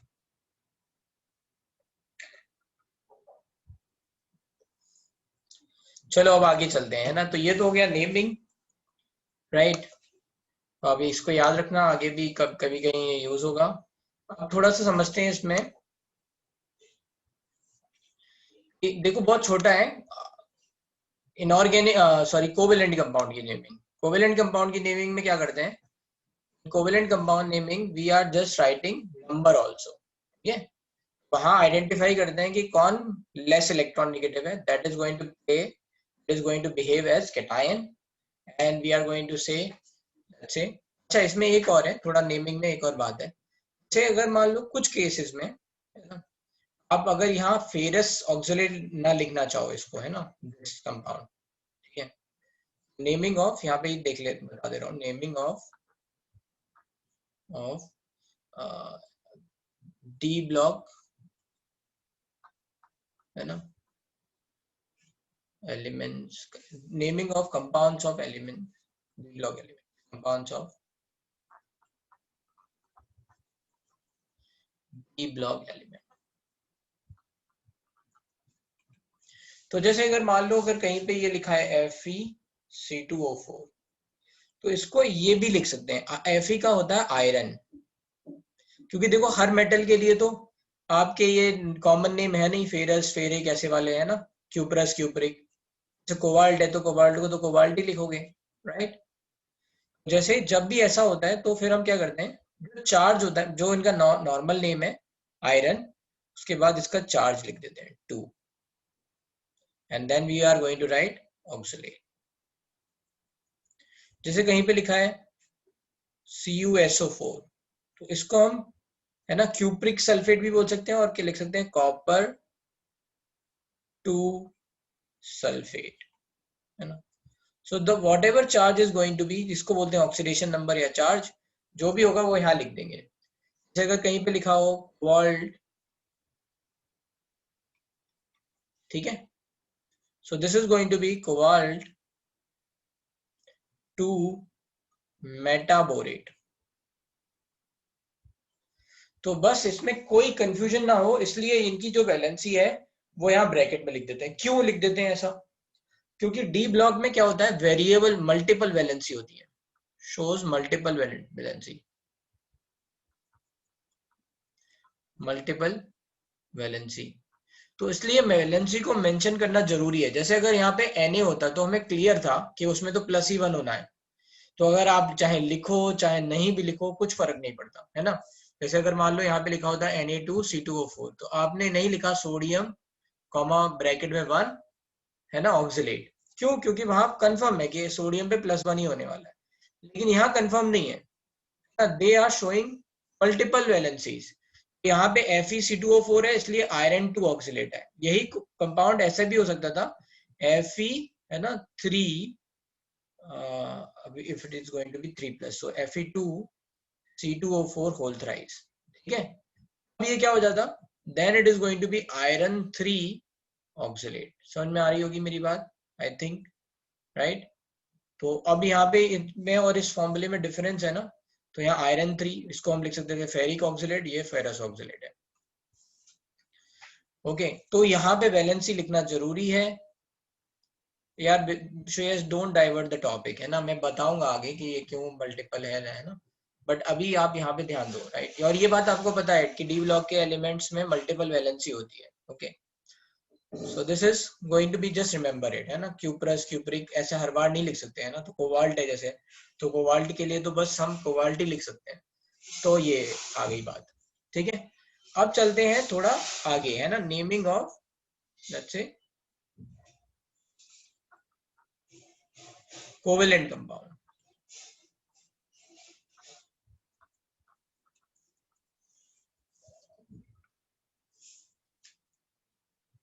P block also has variable valency, yes। अभी हमने देखा ना क्लोरीन की क्या थी, +1 +3 +5 +7 थी ना।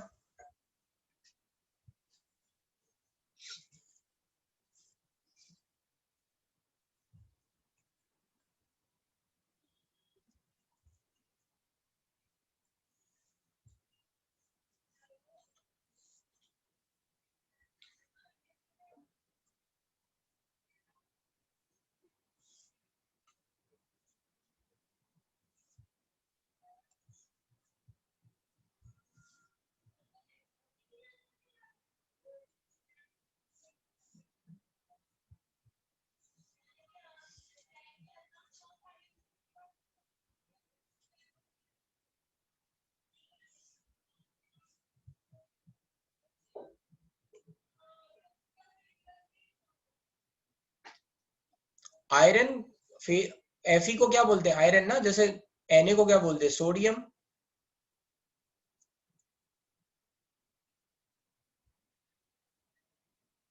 तो बस अब लेकिन हमने फेरस और फेरिक क्यों लिखा था? क्योंकि फेरस का मतलब होता है Fe2+ और फेरिक का मतलब होता है Fe3+।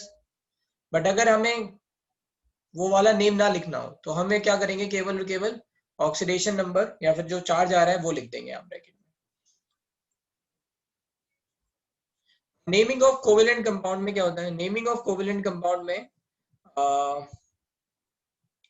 We are going to write, है ना, first let's say covalent compound का मतलब आयनिक कंपाउंड नहीं है, सो कंप्लीट चार्ज सेपरेशन नहीं हो रहा है जैसे अभी आपने देखा, राइट।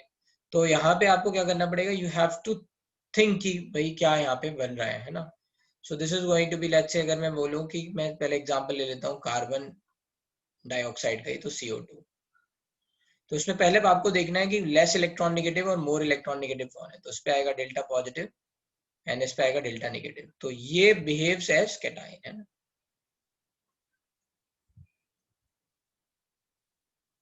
और ये किसकी तरह बिहेव करेगा? एनायन की तरह। तो यहाँ पे क्या हो जाएगा? नेमिंग रूल क्या है? Number of cation plus name of cation plus number of anion plus name of anion. तो जैसे ऑक्सीजन है, ऑक्सीजन का मतलब अगर हम देखेंगे एनायन, तो this is called as oxide, है ना। यहाँ पे नाम क्या हो गया? हेंस क्या हो गया? कार्बन। यहाँ पे तो मोनो लिखना जरूरी नहीं है, we don't have to write. So this is that's why mono carbon dioxide भी लिख सकते हैं, और मोनो कई बार हटा देते हैं तो इसलिए कार्बन डाइऑक्साइड, ठीक है।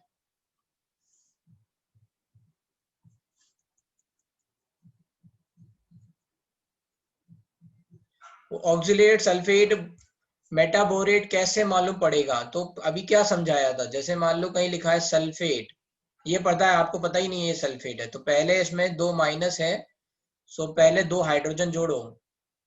अब आपको पता चल गया ये सल्फ्यूरिक एसिड है, तो ये सल्फेट है। एक एसिड से बनता है 8, पूरी कहानी खत्म हो गई। अभी यही पूछ रहे हो कि ये कैसे आएगा।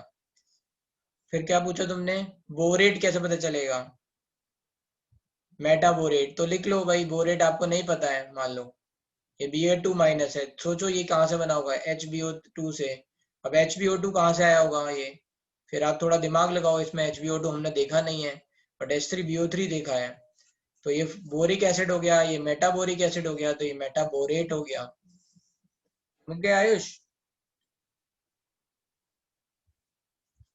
जो आपको एनायन नहीं पता है, इसमें हाइड्रोजन जोड़ो, देखो भाई कौन सा एसिड है, ठीक है, उस एसिड का नाम लिखो and then you will understand. तो अब यहाँ पे क्या था, मैंने फिर से बोल रहा हूँ कि यहाँ पे क्या है, you have to write, you have to see कि इनमें से कौन सा कैटाइन की तरह बिहेव कर रहा है। Name of cation written first, always written first, obviously some exceptions are there, ठीक है, बट जनरली क्या है यहाँ पे, name of cation is going to written first and then name of anion. और जब नेम ऑफ कैटाइन की बात करें तो नंबर भी लिख रहे हैं, तो यहाँ पे मोनो कार्बन डाइऑक्साइड लिखना थोड़ा सही नहीं है, मोनो मतलब नहीं लिखते generally, but if you want to be correct, actually correct, you can write, मतलब ये गलत भी नहीं है बट लिखते नहीं है। तो कार्बन डाइऑक्साइड, जैसे एग्जांपल लिख लूं मैं P2O5, तो इसका नाम क्या हो जाएगा? अच्छा, याद ये रखना है कैटायन के नेम में कुछ चेंज नहीं होना है ना। कैटायन का नाम मतलब कार्बन है तो कार्बन ही रहेगा, राइट, नेम ऑफ कैटायन में। जैसे सोडियम था तो सोडियम सोडियम ही रहा था। जो भी सफिक्स लगा रहे हैं वो नेम ऑफ एनायन में ही लगा रहे थे वहां पे भी, है ना। सोडियम कैटायन का नाम बिल्कुल जो जैसे एलिमेंट का नाम है वैसा ही। तो ये क्या हो जाएगा? डाई फॉस्फोरस पेंटा ऑक्साइड, ठीक है, डाई फॉस्फोरस पेंटा ऑक्साइड। कई बार क्या होता है कि ये कॉमनली फॉस्फोरस पेंटाऑक्साइड ऐसा भी बोल देते हैं। तो ये जो नेम्स हैं उनमें थोड़ा सा ये भी है कि जो कॉमनली बोला जा रहा है उनको भी मतलब इनकॉर्पोरेट कर लिया गया है नेमिंग में, ठीक है। तो इस तरह से जैसे N2O5 होगा तो क्या हो जाएगा इसका नाम, डाई नाइट्रोजन पेंटा ऑक्साइड। अब जैसे अनदर एग्जांपल है, अगर यहाँ पे OF2 होगा मान लो,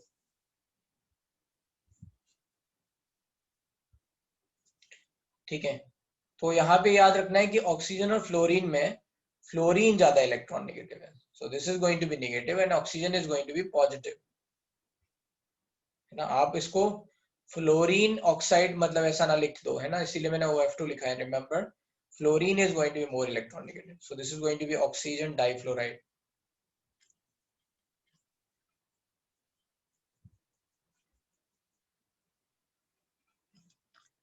Going to be like this, ठीक है। तो इस तरह से नेम्स हैं और कॉमनली आप थोड़ा थोड़ा देखते रहोगे तो आपको थोड़ा आइडिया लगता रहेगा, ठीक है।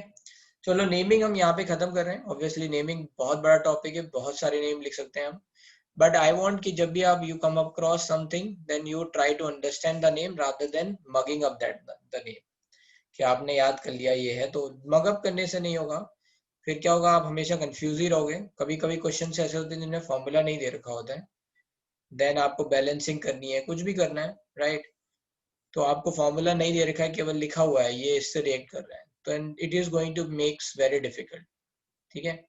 तो ये बात ध्यान रखना। चलते हैं अब आगे। Now next part which we are going to start थोड़ा सा, that is lattice energy and solubility.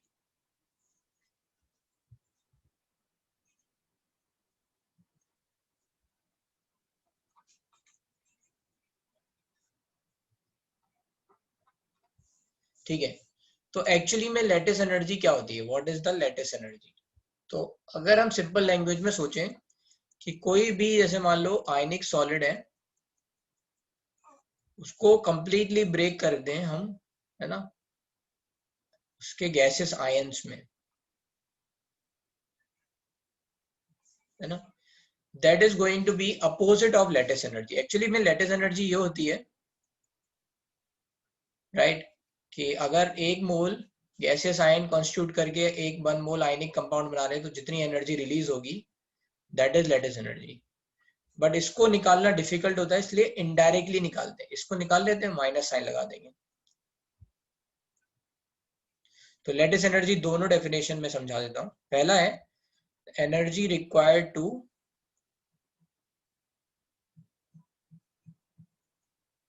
Break 1 mole ionic solid into its constituent gaseous ion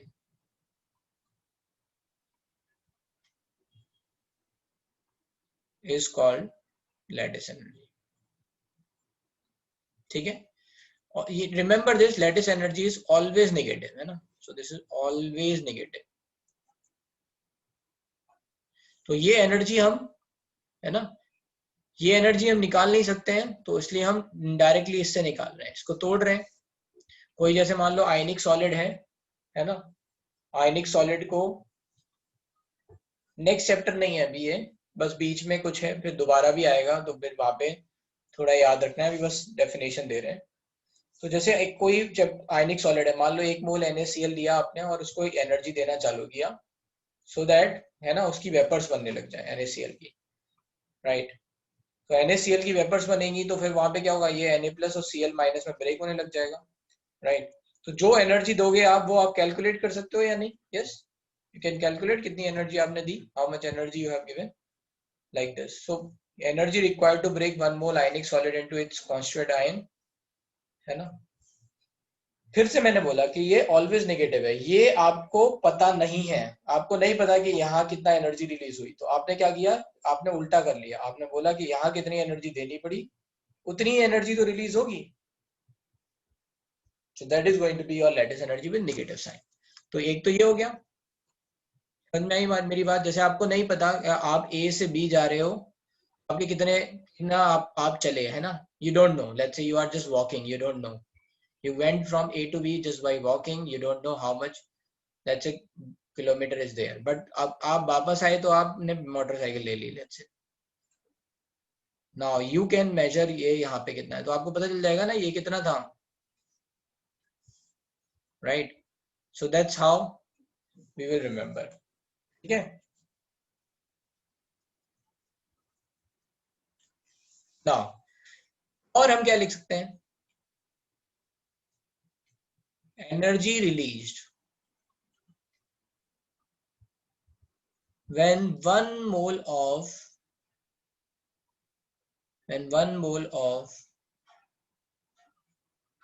ionic solid formed from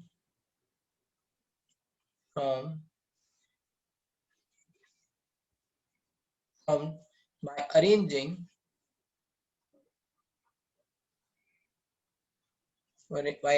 its constituent gaseous ions. अब देखो मैं यहाँ पे समझा रहा हूँ कि ये एनर्जी एक्चुअली मेजर करना क्यों डिफिकल्ट है. आपको ये बात पता होगा, जब भी कभी दो चार्ज, अपोजिट चार्ज पास आते हैं, मान लो, है ना, we are going to arrange it. इसका मतलब क्या हुआ, प्लस के बगल में माइनस, माइनस के बगल में फिर प्लस के बगल में माइनस, ऐसे करके we are arranging it, right, है ना, like this. Plus is surrounded by minus and minus is surrounded by plus, like that. ठीक है, तो ये plus is surrounded by minus, this minus is surrounded by plus, like that. ये arrangement होगा. तो जब भी कभी ये ये पास आते हैं तो आपको पता है कि Q1 Q2 बाई R ये पोटेंशियल एनर्जी में चेंज आता है. बट ये एक पेयर के लिए चेंज है. यहाँ पे ये पेयर जो होगा वो उसका डिस्टेंस अलग अलग होगा, इस पेयर का डिस्टेंस अलग अलग होगा. मान लो हम सेट कर रहे हैं, एक पहले हमने प्लस सेट किया, फिर हमने माइनस सेट किया, हमें इनके बीच की एनर्जी का डिफरेंस पता चल गया. यहाँ माइनस सेट किया, यहाँ भी पता चल गया. लेकिन जैसे यहाँ प्लस किया, राइट, तो यहाँ पे रिपल्शन लगेगा. ठीक है, फिर ऐसे अलग अलग, क्योंकि 3 डायमेंशनल है तो अलग अलग आर आते जाएंगे, हर जगह अलग अलग आर आते जाएंगे. तो ये इक्वेशन एक सीरीज बन जाएगी, है ना, कि फिर ये माइनस आया, अगर मान लो ये प्लस आया तो इसमें भी रिपल्शन लग रहा होगा, ये माइनस आएगा, इसका यहाँ पे अट्रैक्शन लग रहा होगा, यहाँ पे भी थोड़ा अट्रैक्शन लग रहा होगा. तो एक सीरीज बनेगी और वो बहुत कॉम्प्लिकेटेड सीरीज बन जाएगी. So that's why this is going to be impossible, let's say dimension, impossible distance, you can say, and according to that you cannot actually calculate it. Yeah, I hope कि मेरी बात समझ में आ रही है. What I'm trying to say, imagine करो कि आप एक आयन के बगल में दूसरा आयन डालते जा रहे हो and then you are trying to, let's say, पहले तो आपको ये बात नहीं समझ में आ रहा है, सुनो फिर से, ठीक है, आएगा समझ में. पहले तो ये है कि जब भी कभी दो चार्ज, अपोजिट चार्ज साथ आते हैं तो उनके बीच का जो एनर्जी डिफरेंस है वो कैसे निकालते थे, पोटेंशियल एनर्जी में change, Q1 Q2 by R. अब मान लो इनके बीच की जो डिस्टेंस आई, राइट, फाइनली ये R है मान लो, राइट. अब एक और आ गया प्लस, मान लो 1 डायमेंशन में, तो क्या होगा, ये इसको अट्रैक्ट करेगा बट ये इसको रिपेल भी करेगा, तो एक पेयर ये भी बनेगा. फिर एक और माइनस आया, तो अब क्या होगा, ये इसको अट्रैक्ट रिपेल करेगा, ये इसको अट्रैक्ट करेगा, ये इसको अट्रैक्ट करेगा. तो ऐसे एक ही डायमेंशन में अगर हम देखेंगे तो कई सारे पेयर बनते जाएंगे, राइट. फिर ये प्लस प्लस ये इसको रिपेल करेगा क्योंकि इनकी डिस्टेंस अलग अलग होती जा रही है. So if you are going to see, then there are going to be infinite pair जिनमें आपको लिखना पड़ेगा, कंसिडर करना पड़ेगा. So that's why it is difficult to let's measure. Sneha,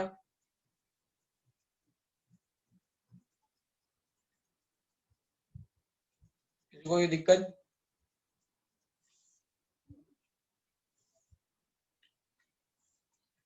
हाँ भाई, अब बताओ जास्करिन, क्या दिक्कत है तुम्हारी? सर सर वो नेगेटिव क्यों होती है सर, एक बार वो प्लीज बताओ ना सर, वो नहीं समझ रहा. जब भी कभी दो आयन पास आएंगे, opposite ion, energy sir release होगी या नहीं? पास आएंगे, हाँ सर होगी. तो फिर तो नेगेटिव है, हाँ ठीक है सर, समझ. Okay, thank you. ठीक है, तो इसको याद ऐसे रख सकते हो, जैसे मान लो न्यूक्लियस और ये आपका हाइड्रोजन एटॉमिक स्ट्रक्चर है. तो जब भी इलेक्ट्रॉन हायर एक्साइटेड स्टेट से लोअर में आ रहा है, इसका मतलब क्या है, न्यूक्लियस के पास आता जा रहा है, then it is releasing energy, right. ठीक है, फोटोन को ये रिलीज कर रहा है, वैसे ही आप याद रख सकते हो। तो when the let's say opposite ions are going to come closer, they are going to release energy, और उनकी एनर्जी अगर रिलीज होगी तो स्टेबिलिटी बढ़ेगी, राइट।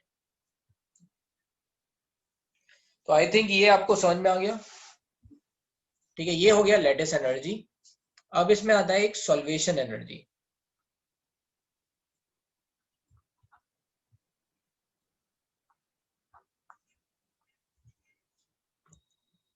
या फिर हम इसको लिख सकते हैं, हाँ, ये सॉल्वेशन एनर्जी, हाइड्रेशन भी लिख सकते हैं इसको।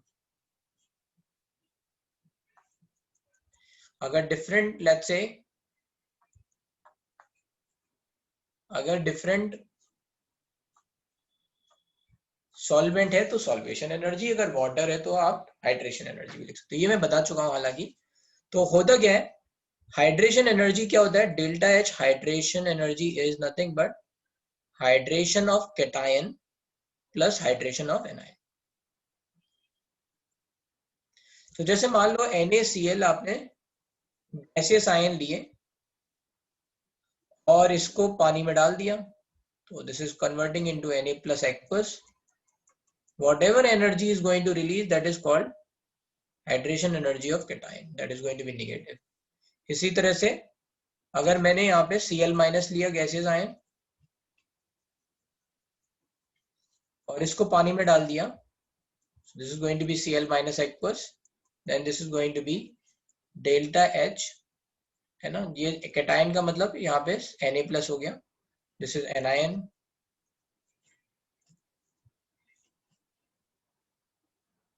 that is also going to be negative। तो इन दोनों का समेशन कर लेंगे तो ये hydration energy of ionic compound आ जाएगी,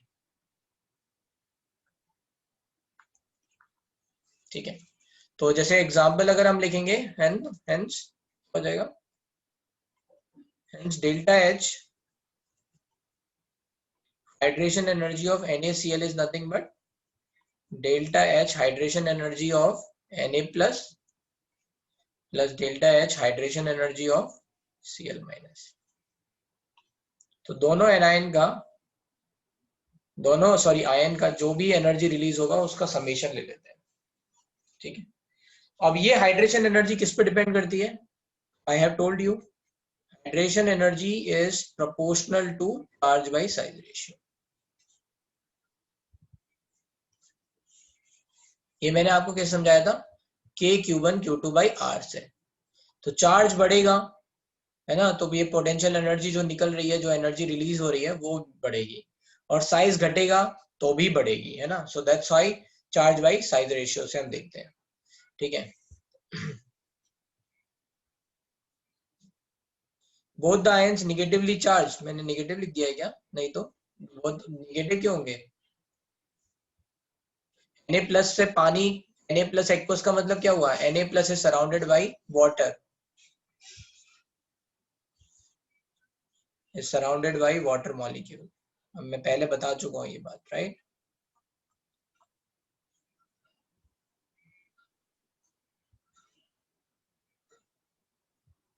So then it is going to be Na plus aqueous, ऐसे Cl माइनस। Q2 कांस्टेंट क्यों है, क्योंकि वो वाटर का है, वाटर पे चार्ज तो फिक्स है ना, कहाँ चेंज हो रहा है, डिफरेंट डिफरेंट आयन आ रहे हैं, उनका चार्ज चेंज होता जा रहा है। Na प्लस की जगह मान लो Ca2 प्लस आ गया, राइट, है ना, तो उनका चार्ज, उनका साइज चेंज हो रहा है, तो according to that hydration energy will change होगा। Delta H both cases are negative, yes obviously, energy opposite charge साथ साथ आ रहे हैं ना भाई, ये प्लस है और यहाँ पे पोल, ये डाइपोल है, ये माइनस वाला चार्ज इसके पास आ रहा है, तो हमेशा एनर्जी रिलीज होगी। ऐसे Cl माइनस है, Cl माइनस की तरफ H प्लस आएगा, opposite charges are coming together ना, तो always energy is going to release.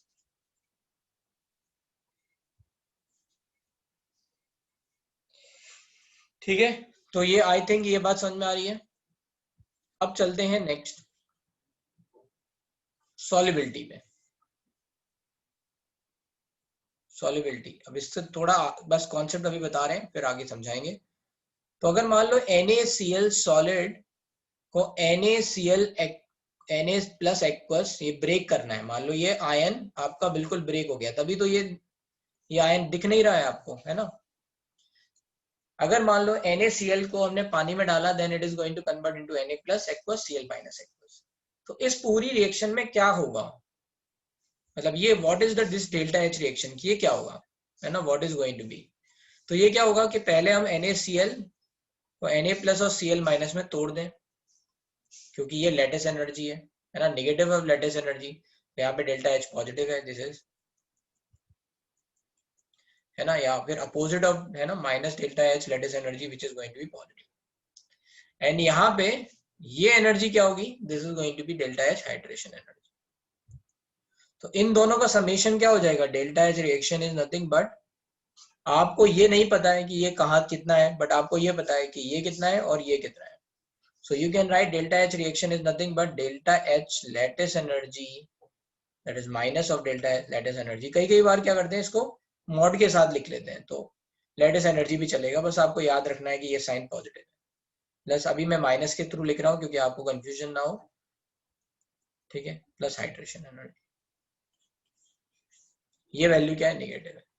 तो ये वैल्यू आपकी पॉजिटिव है, ये वैल्यू नेगेटिव है, इन दोनों के बेसिस पे डेल्टा H रिएक्शन आएगा, and then according to that you will be able to understand कि ये, है ना, सॉल्युबल हो रहा है या नहीं हो रहा है, ठीक है।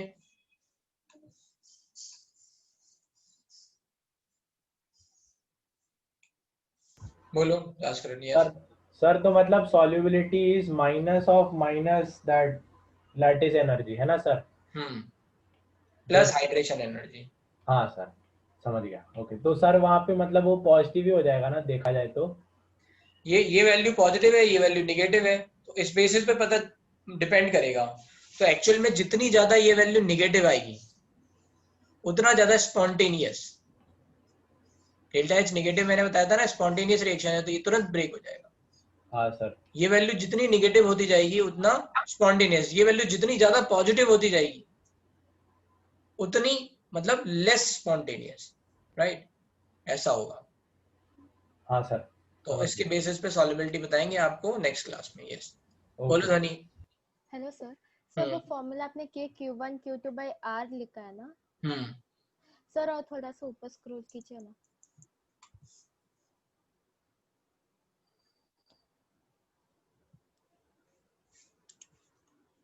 हाँ ठीक है, तो यहाँ पे बंद कर रहे हैं, यहाँ पे फिनिश कर रहे हैं, जिनको जाना है दे कैन गो।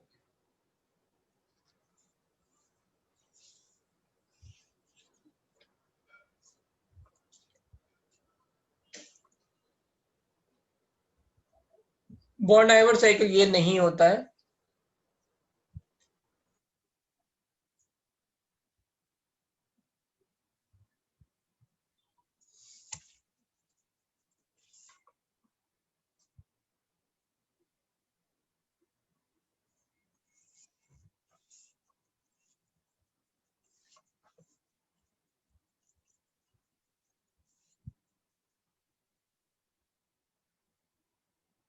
बाय बेटा।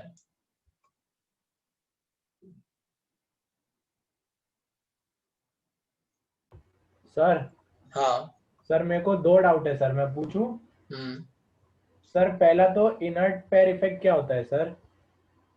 इनर्ट पेयर इफेक्ट बताया मैंने। सर क्या होता है। बताया मैंने, डिस्कशन कब हुआ है, 7th वाले पीरियोडिक टेबल लेक्चर 7 देखो। हाँ सर, ठीक है। सर और एक डाउट है कि सर ये rate of decrease in size across lanthanide series. हाँ जा सकते हो आप लोग, हाँ बोलो। Sir rate of decrease in size across lanthanide series is less than across first transition series, sir ऐसा क्यों। ये हम डिस्कशन कराएंगे, ये उसके है ना बुकलेट के साइन, बुकलेट। हाँ सर। अभी नेक्स्ट क्लास में डिस्कशन होगा, फिर ये सॉल्युबिलिटी खत्म करके, ठीक है। ओके, ठीक है, थैंक यू सर। चलो।